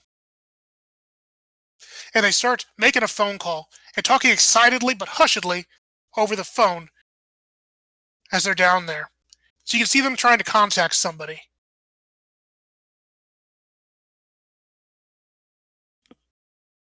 What do you do as they're trying to make a call out? Anything?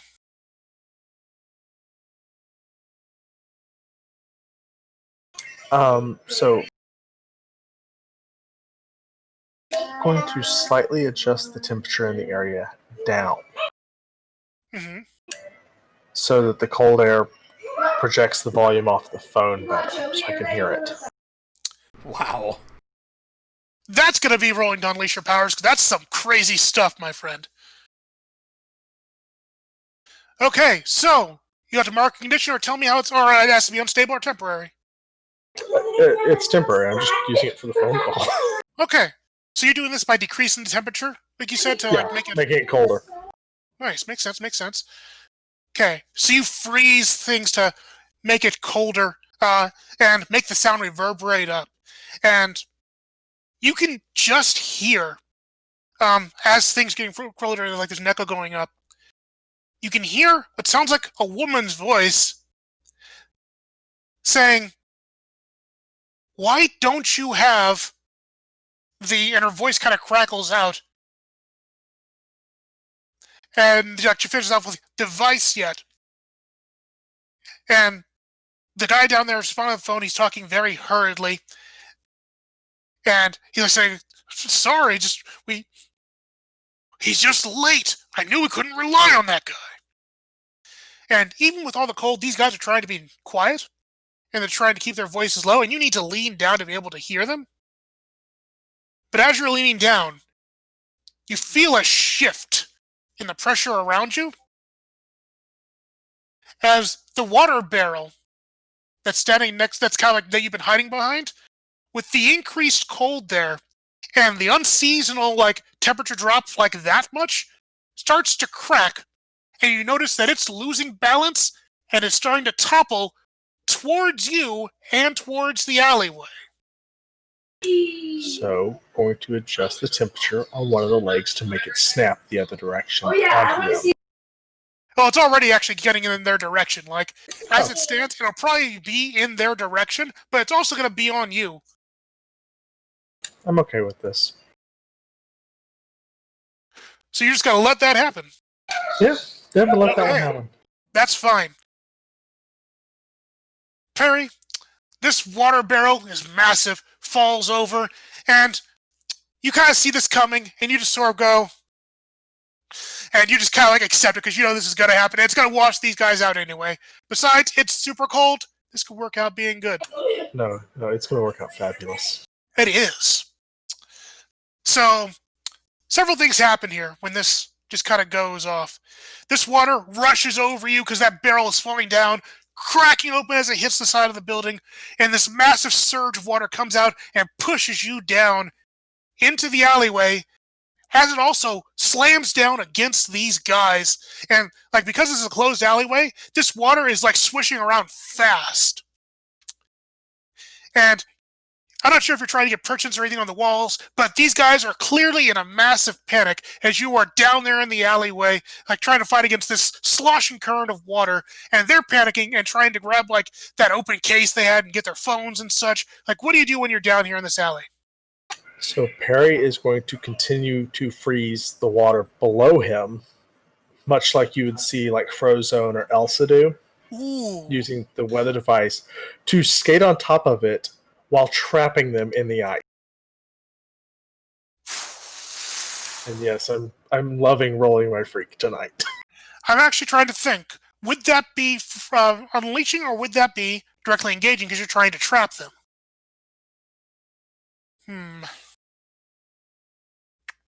I'm going to say... Would it help that both of them are zeros and I can roll either one? It's more like what the results are going to be. But Okay. I want you to go ahead and roll to unleash your powers again because, hey, we've been on a roll tonight. And I'll take it. okay, so you got to make it unstable and temporary. You got to mark a condition. We're gonna actually take a condition here. Because giant water puddle flying around. Yeah, I'm a little bit afraid of all this. Makes sense. And also, like, as I realized actually why it would be the unleash your powers. These guys are goons. They are actually not a big threat to you. They're kind of just like whatever gangsters. So it's actually pretty easy for you to freeze them in place as this water's building up around the alley. And so you do it. You manage to freeze this in place, and like the water's actually kind of like frozen in these wonderful like spider webs of cold and ice, as these guys are kind of like stuck in there and they're not sure what to do. And as you come to a calm resting space, you get yourself out of the water, and you feel a rumbling beneath your feet. And Perry, you realize, much too late, that the brittle frozen wall to your immediate right bursts open as this giant bull man comes running through, barreling into you through the walls, through the ice, and through the next wall as he screams, "I didn't mean to be late!" And as he bursts through that second wall, carrying you with him, we go back to our panel where Henry and Jacob, that cannonball just went off as you're swinging in, and the wall to your building bursts as you see Peary coming in, attached to this bull man. And yeah, there's a big bull carrying one of your friends, and he's wrecking the wall as you're about to wreck some stuff. And he's kind of screaming and barreling as these ice flows are coming in behind him. So, and Perry totally does the Deadpool thing. The whole thing stops. He waves high and keeps going through the. But because of all that, Perry, I do need you to mark, since you just burst into a giant room of people with a big bull man hugging you, mark a condition. Oh, just a condition? Okay. Yeah, because that was pretty rough. But the walls are kind of brittle. But you guys see this happening. What do you do upon seeing this? People immediately kind of stop what they're doing and they stare at this. What do you guys do? So Henry reacts, because he has to react in a Henry way and not a Sauve way. Right. So his initial reaction is to stop for a second and then be like, you know something? I'm going to use this to my advantage. And he reaches back into the backpack he has. You're not sure why he has this. Pulls like you said this is a giant bull man, right? Yes. This guy is massive. Pulls out what can only be described as a matador's cape. It is red. And he's gonna olay the bull to do the destruction for him. So describe to me how you're doing this. So first things first, I have to pay off the devices that were attached. So as the wall explodes with the as we swing, the devices that were attached were just these little mini glitter bombs that exploded with the cannons. Ooh. And Henry is extra enough so that every glitter bomb matches the person who had the weapon. So Jacob's was blue, Henry's and Joey's were purple. He's that extra. So Jacob just mutters, "How did you even know I was going to pick this?"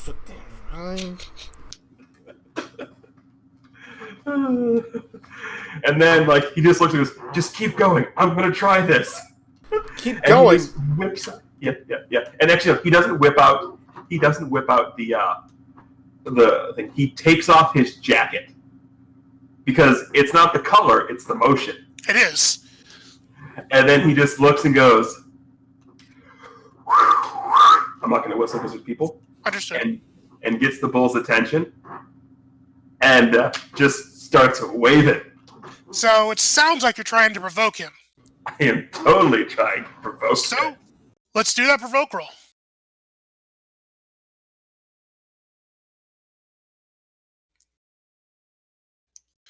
That is back to back Snake Eyes. Okay, so we provoke somebody acceptable to your words. Say what you're trying to get them to do, which you did. Let's see. Doesn't say what happens on a miss. No, it's just... But On a miss, it's you get a hard move. I know, and that's exactly what's going on here. Because what happens is you're trying to get this guy's attention as he's holding your friend, and believe it or not, it kind of works in the sense that he sees you doing this, and he freaks out and says, "Stop making fun of me!" and he starts barreling forward with Perry into you. I need you, please, Henry, to take a powerful blow, because you just got tackled with your own friend by another guy. Can I roll to defend here? Considering that you're on top of the guy, it technically makes sense. Good. Okay, this is dumb, but I'm still rolling to defend. We've been love past dumb. Like we already said, this issue is extra AF. And then I turn and look at my sheet and see that my savior is -1. This will go well. But you do have influence over me, which makes it a flat roll. That's true. That's true. Even though you... Oh, boy. Okay. So, you missed that. Now I need to actually look at this thing. It's technically Okay. a 5, but whatever. So, yeah, you failed to defend him as you jump in front there. So that means Henry, definitely take that powerful blow. This is going to suck.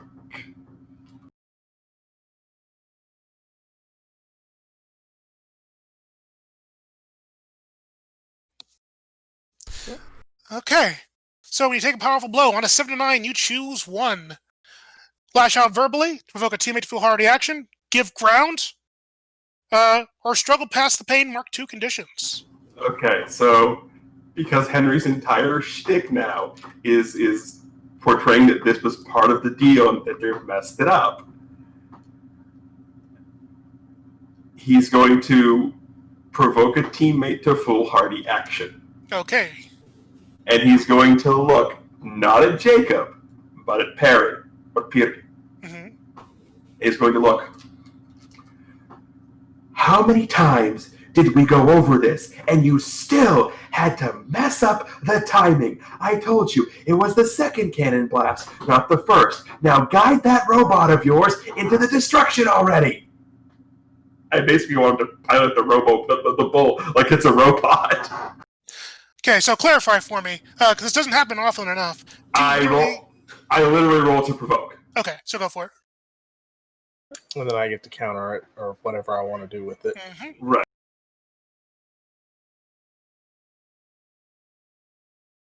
Oh. God. For the record, that's another set of Snake Eyes. You used to say the Genesis is a potential machine. Yes, but this is not how they're supposed to get. Right, not for this reason. But that is an advance. Okay, for when the PCs, when there's a miss, like nothing happens. There, It's a miss. You get a hard. It's a miss. Makes You sense. get it. Yeah. And this is bad. It is bad because I'm still on the bull. you're still on the bull, and he's still freaked out because he just got called a robot. And he takes you, and he almost doesn't seem to realize that you're on his face. Like you're almost like a decoration, Perry. And he throws you down to the ground to get you off of his face so he can actually roar there at Henry. And as you are thrown down to the ground, you're thrown against what looks to be like sort of a mocked-up Statue of Liberty that they were going to use for destruction.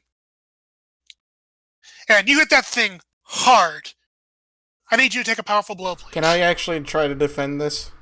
Yes. How? Well, just Jacob sees this happening, and he's just going to do the run and kind of like drop kick kind of thing to just like punt the bull from getting to the Statue of Liberty. Mm-hmm. Try to basically just like kick him so Perry can get off. Okay. Roll to defend.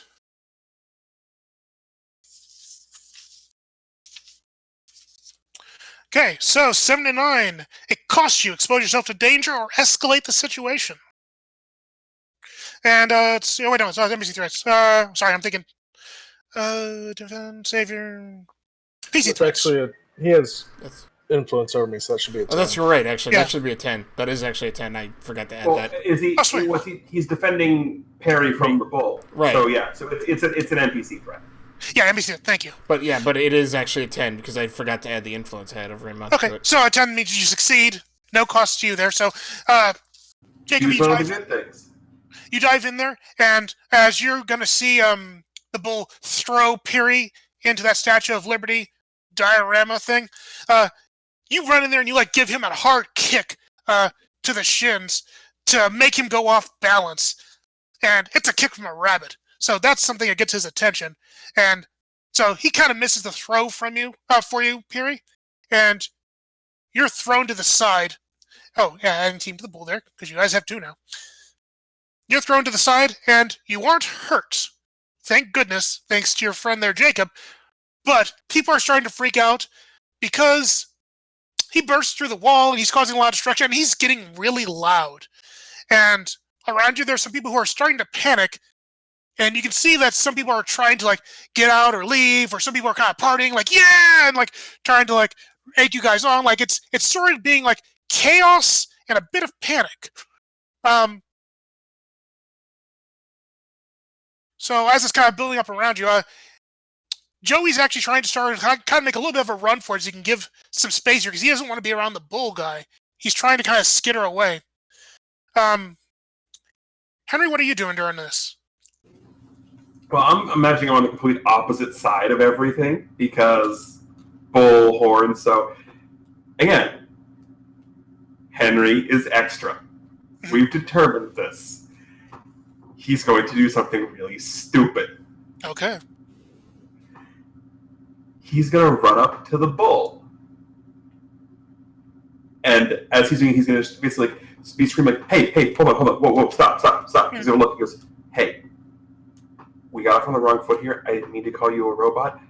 We had a plan. I didn't realize you were an actual bull person, and I apologize for that. But what we're at here right now is the entire point of this is to cause as much destruction as possible. So do you see all these parts around us? If you want to wreck them. It'll be fun. You'll have all of these people cheering for you. They will think you are the man. Okay, so question for you. Are you trying to comfort and support or provoke him? I'm trying to comfort and support him because I'm trying to convince him, like, you help us out, you destroy these viewers, you're going to be the man, you're going to have all these people cheering for you. All right. Roll to comfort and support.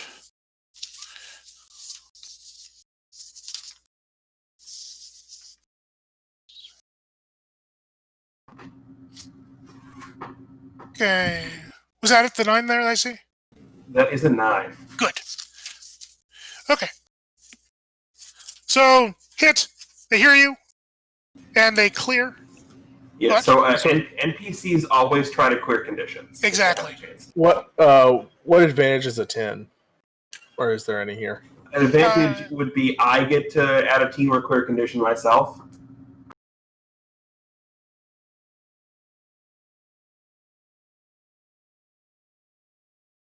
Okay, so I'm going to help. How are you going to help? The troublemaker. Okay. Destructive So, means you're in the right place. Well, you don't need to because it's a 9. But Oh, okay. Okay, we'll just leave it at 9 then. That's fine. I've had a lot of fun already, though. oh, this issue has been so good. So, Henry, you get through to this guy as you say, like, you can break anything around you. You're not a robot. And he actually kind of, like, sniffles and, like, wipes his muzzle there. He kind of looks at you with big eyes, says, I'm not a robot. I'm a really cool guy. But he's a thief. And he points over towards you, Piri. As he declares you to be a thief in a loud voice. What do you do? I'm not a thief. Well, how about this? We'll worry about what he stole afterwards because we only have a certain amount of time. You hear the music. All of these people are going to cheer.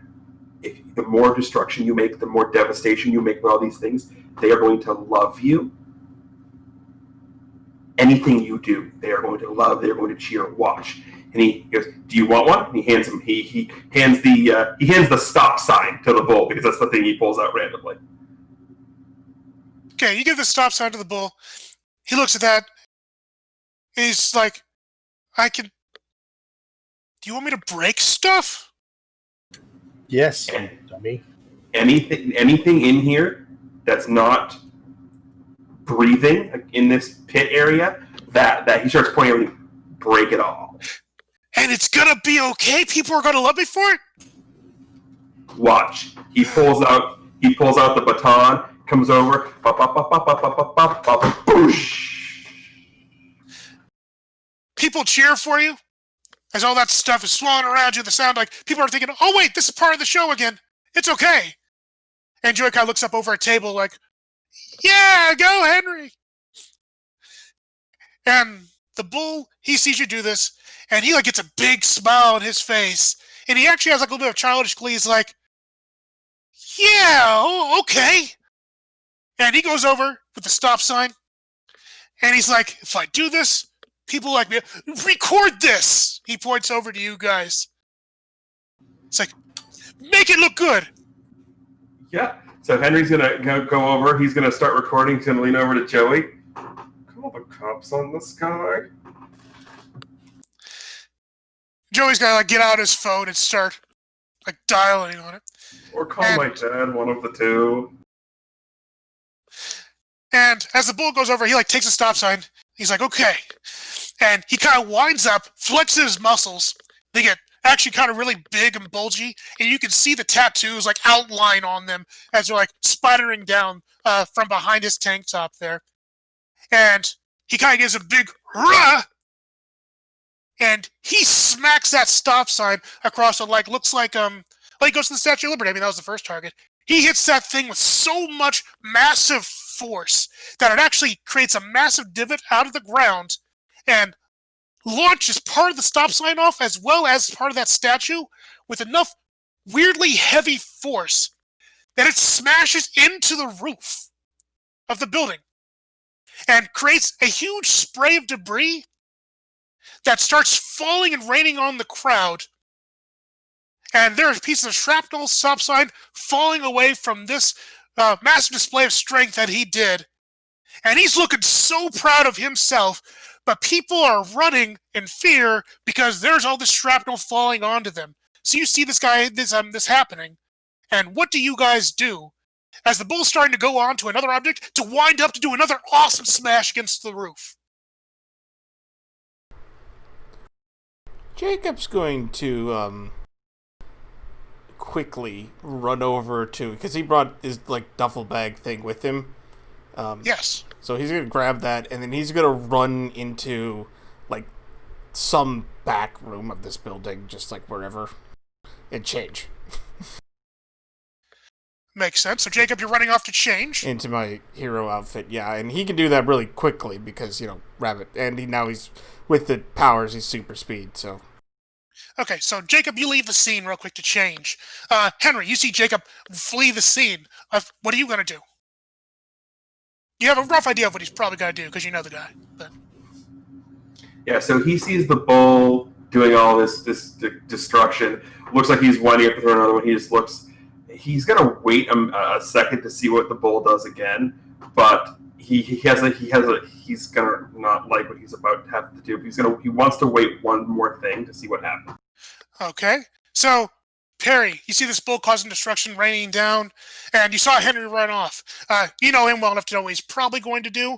But what are you doing as this bull's having a field day, making it rain shrapnel on the crowd here as they're barely dodging out of the way? Perry's just gonna leave.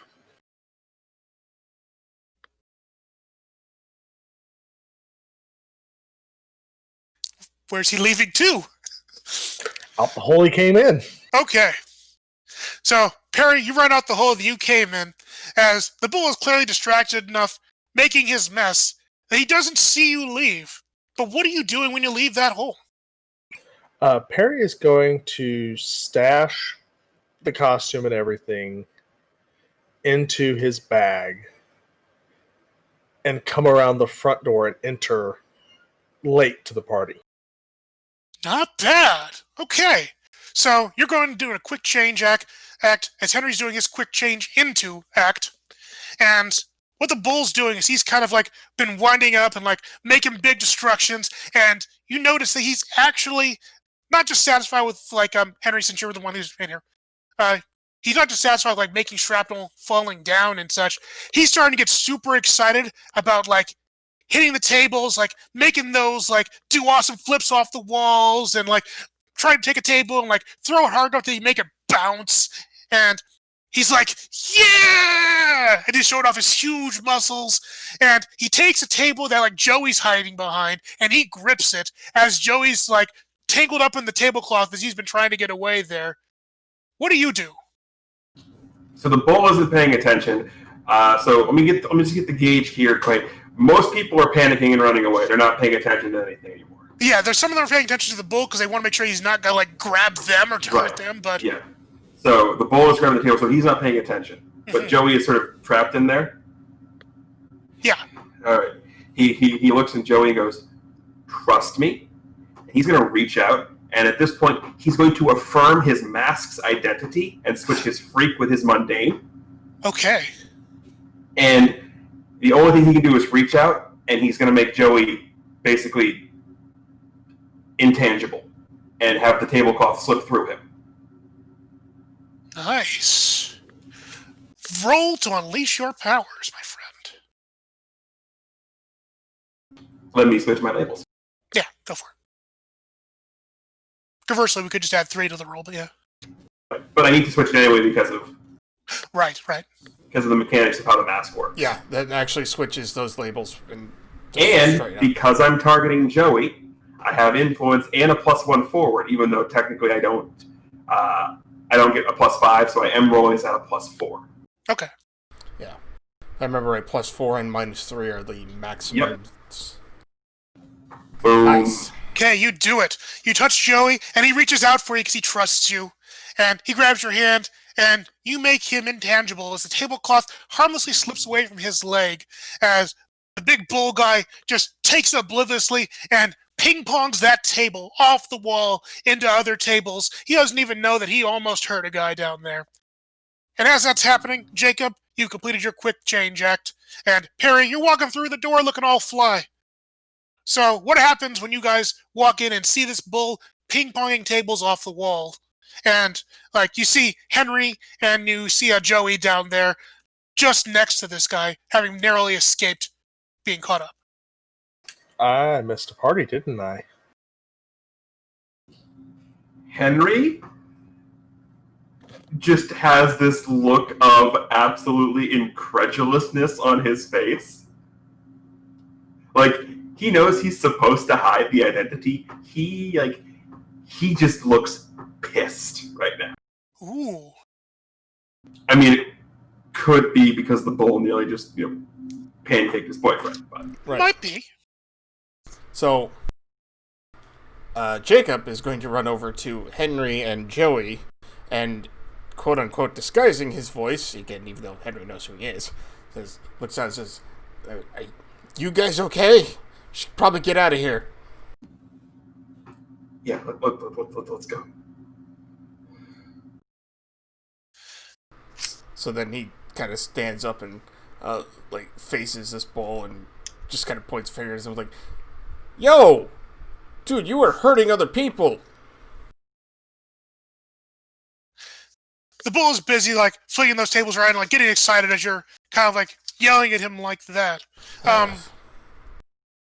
But are you trying to provoke him at all, or? I was just trying to get his attention. When that Makes doesn't, sense. when that doesn't Okay. work, he's just gonna run forward and smack him right in the face, as in Yeah. punch him right in the face. So go ahead and roll to directly engage. He's going to have been punched twice in the face today. Yes. That's impressive. But luckily, he had some time to have somebody come and support him. So, 10 Sorry, forward. So directly engage, you get to pick 2, resist or avoid, take something from them, create an opportunity for your allies, or impress, surprise, or frighten the opposition. So I'm going to resist or void blows, and I'm going to suppress, surprise, or frighten him. Okay. Now, what did you say earlier about to him, like when you're trying to get his attention? Just try hey, you're hurting other people. Okay. And you chose to resist or avoid blows, right? Of course. Okay. So, yeah. You tell me he's hurting other people as you smack him clean in the face. You just punched him, right? Yeah. Okay. So you smack him clear in the face, and this guy, when you punch him, he feels like a giant brick house as you slug him. And he still, is shocked when you hit him, but he seems like he's more hurt by your words. and like by the realization that you're stopping him, then like by your actual physical hit, but he still kind of like looks kind of weird at you as you confront him like that. And what he does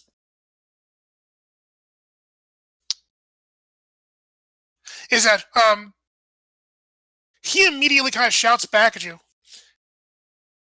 And he says, "No, I'm being popular. Look at all these people. But I know I wasn't being safe, but it doesn't matter. Like, I'm going to be big and I'm going to be important, and everybody's going to see it. And you're going to watch. Like, look at this." And he smashes, he takes another cable and he smashes it and throws it against a wall, trying to get, again, one of, the bearing pillars of the building. And he cracks that thing hard, where it looks like he's actually kind of making it slightly unstable, though not directly dangerous. But he's clearly still trying to put on a show, saying "So I'm gonna be important, I'm gonna impress." You're going to bring the building down. He says, "That's not my problem." Actually, it kind of is. If you're in the middle of the building when it collapses, you're going to get, might be killed. As you say that to him, he actually kind of chuckles at you and says, "I've been hit by harder. Watch, I'll do it anyway." And he starts, making a run for one of the buildings, run towards that pillar that looks like it's kind of weak. Because it looks like he knows that pillar's important. He's going to try to take the house down. So the next comic panel is as he runs, there's this shot of Jacob with a thought bubble of, what? How do you get hit harder than a building full? Wait. So as he's running towards that pillar, and he looks like he's trying to make a beeline for it, Henry, Perry, because now you're Perry. What do you do as he looks like he's running towards this unstable wall? Oh, Perry's turning around and leaving. Makes sense. Okay, and Henry, what are you gonna do? He was already running off with Joey. Okay, so as you guys are running out, are you going out the front door or a different door?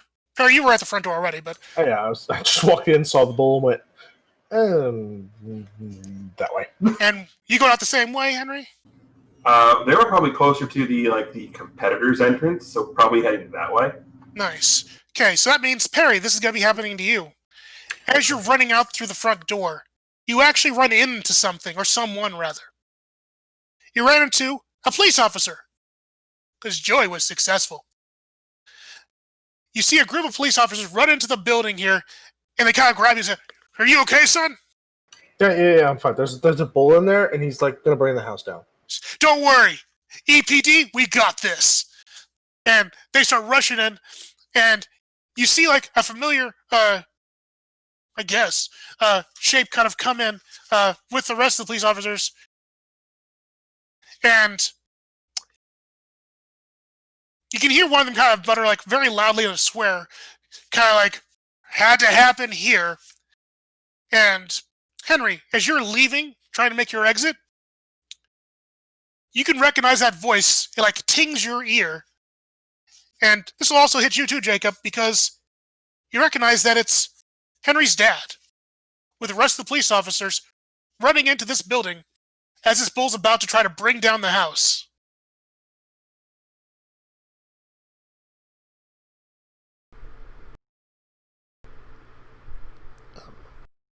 So do I have a chance to do anything?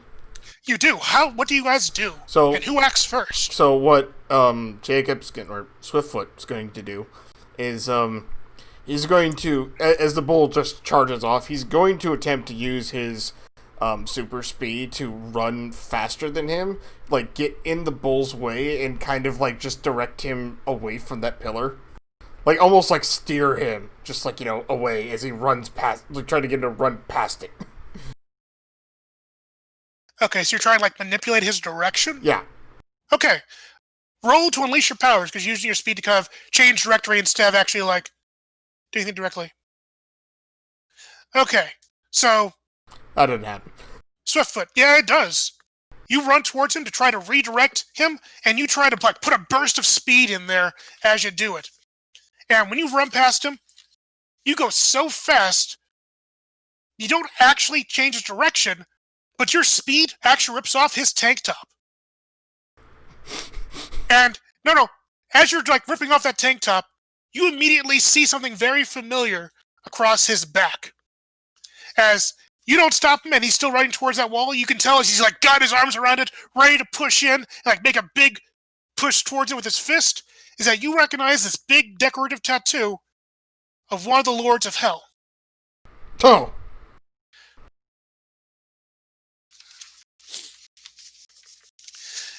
And, So, you have exposed what looks like to be the Lords of Hell, and as you're doing this, the bull makes a big roar as he's trying to push against the wall of the building here. And he says, I'm gonna do it! I'm gonna impress him, and nobody else is gonna stop me.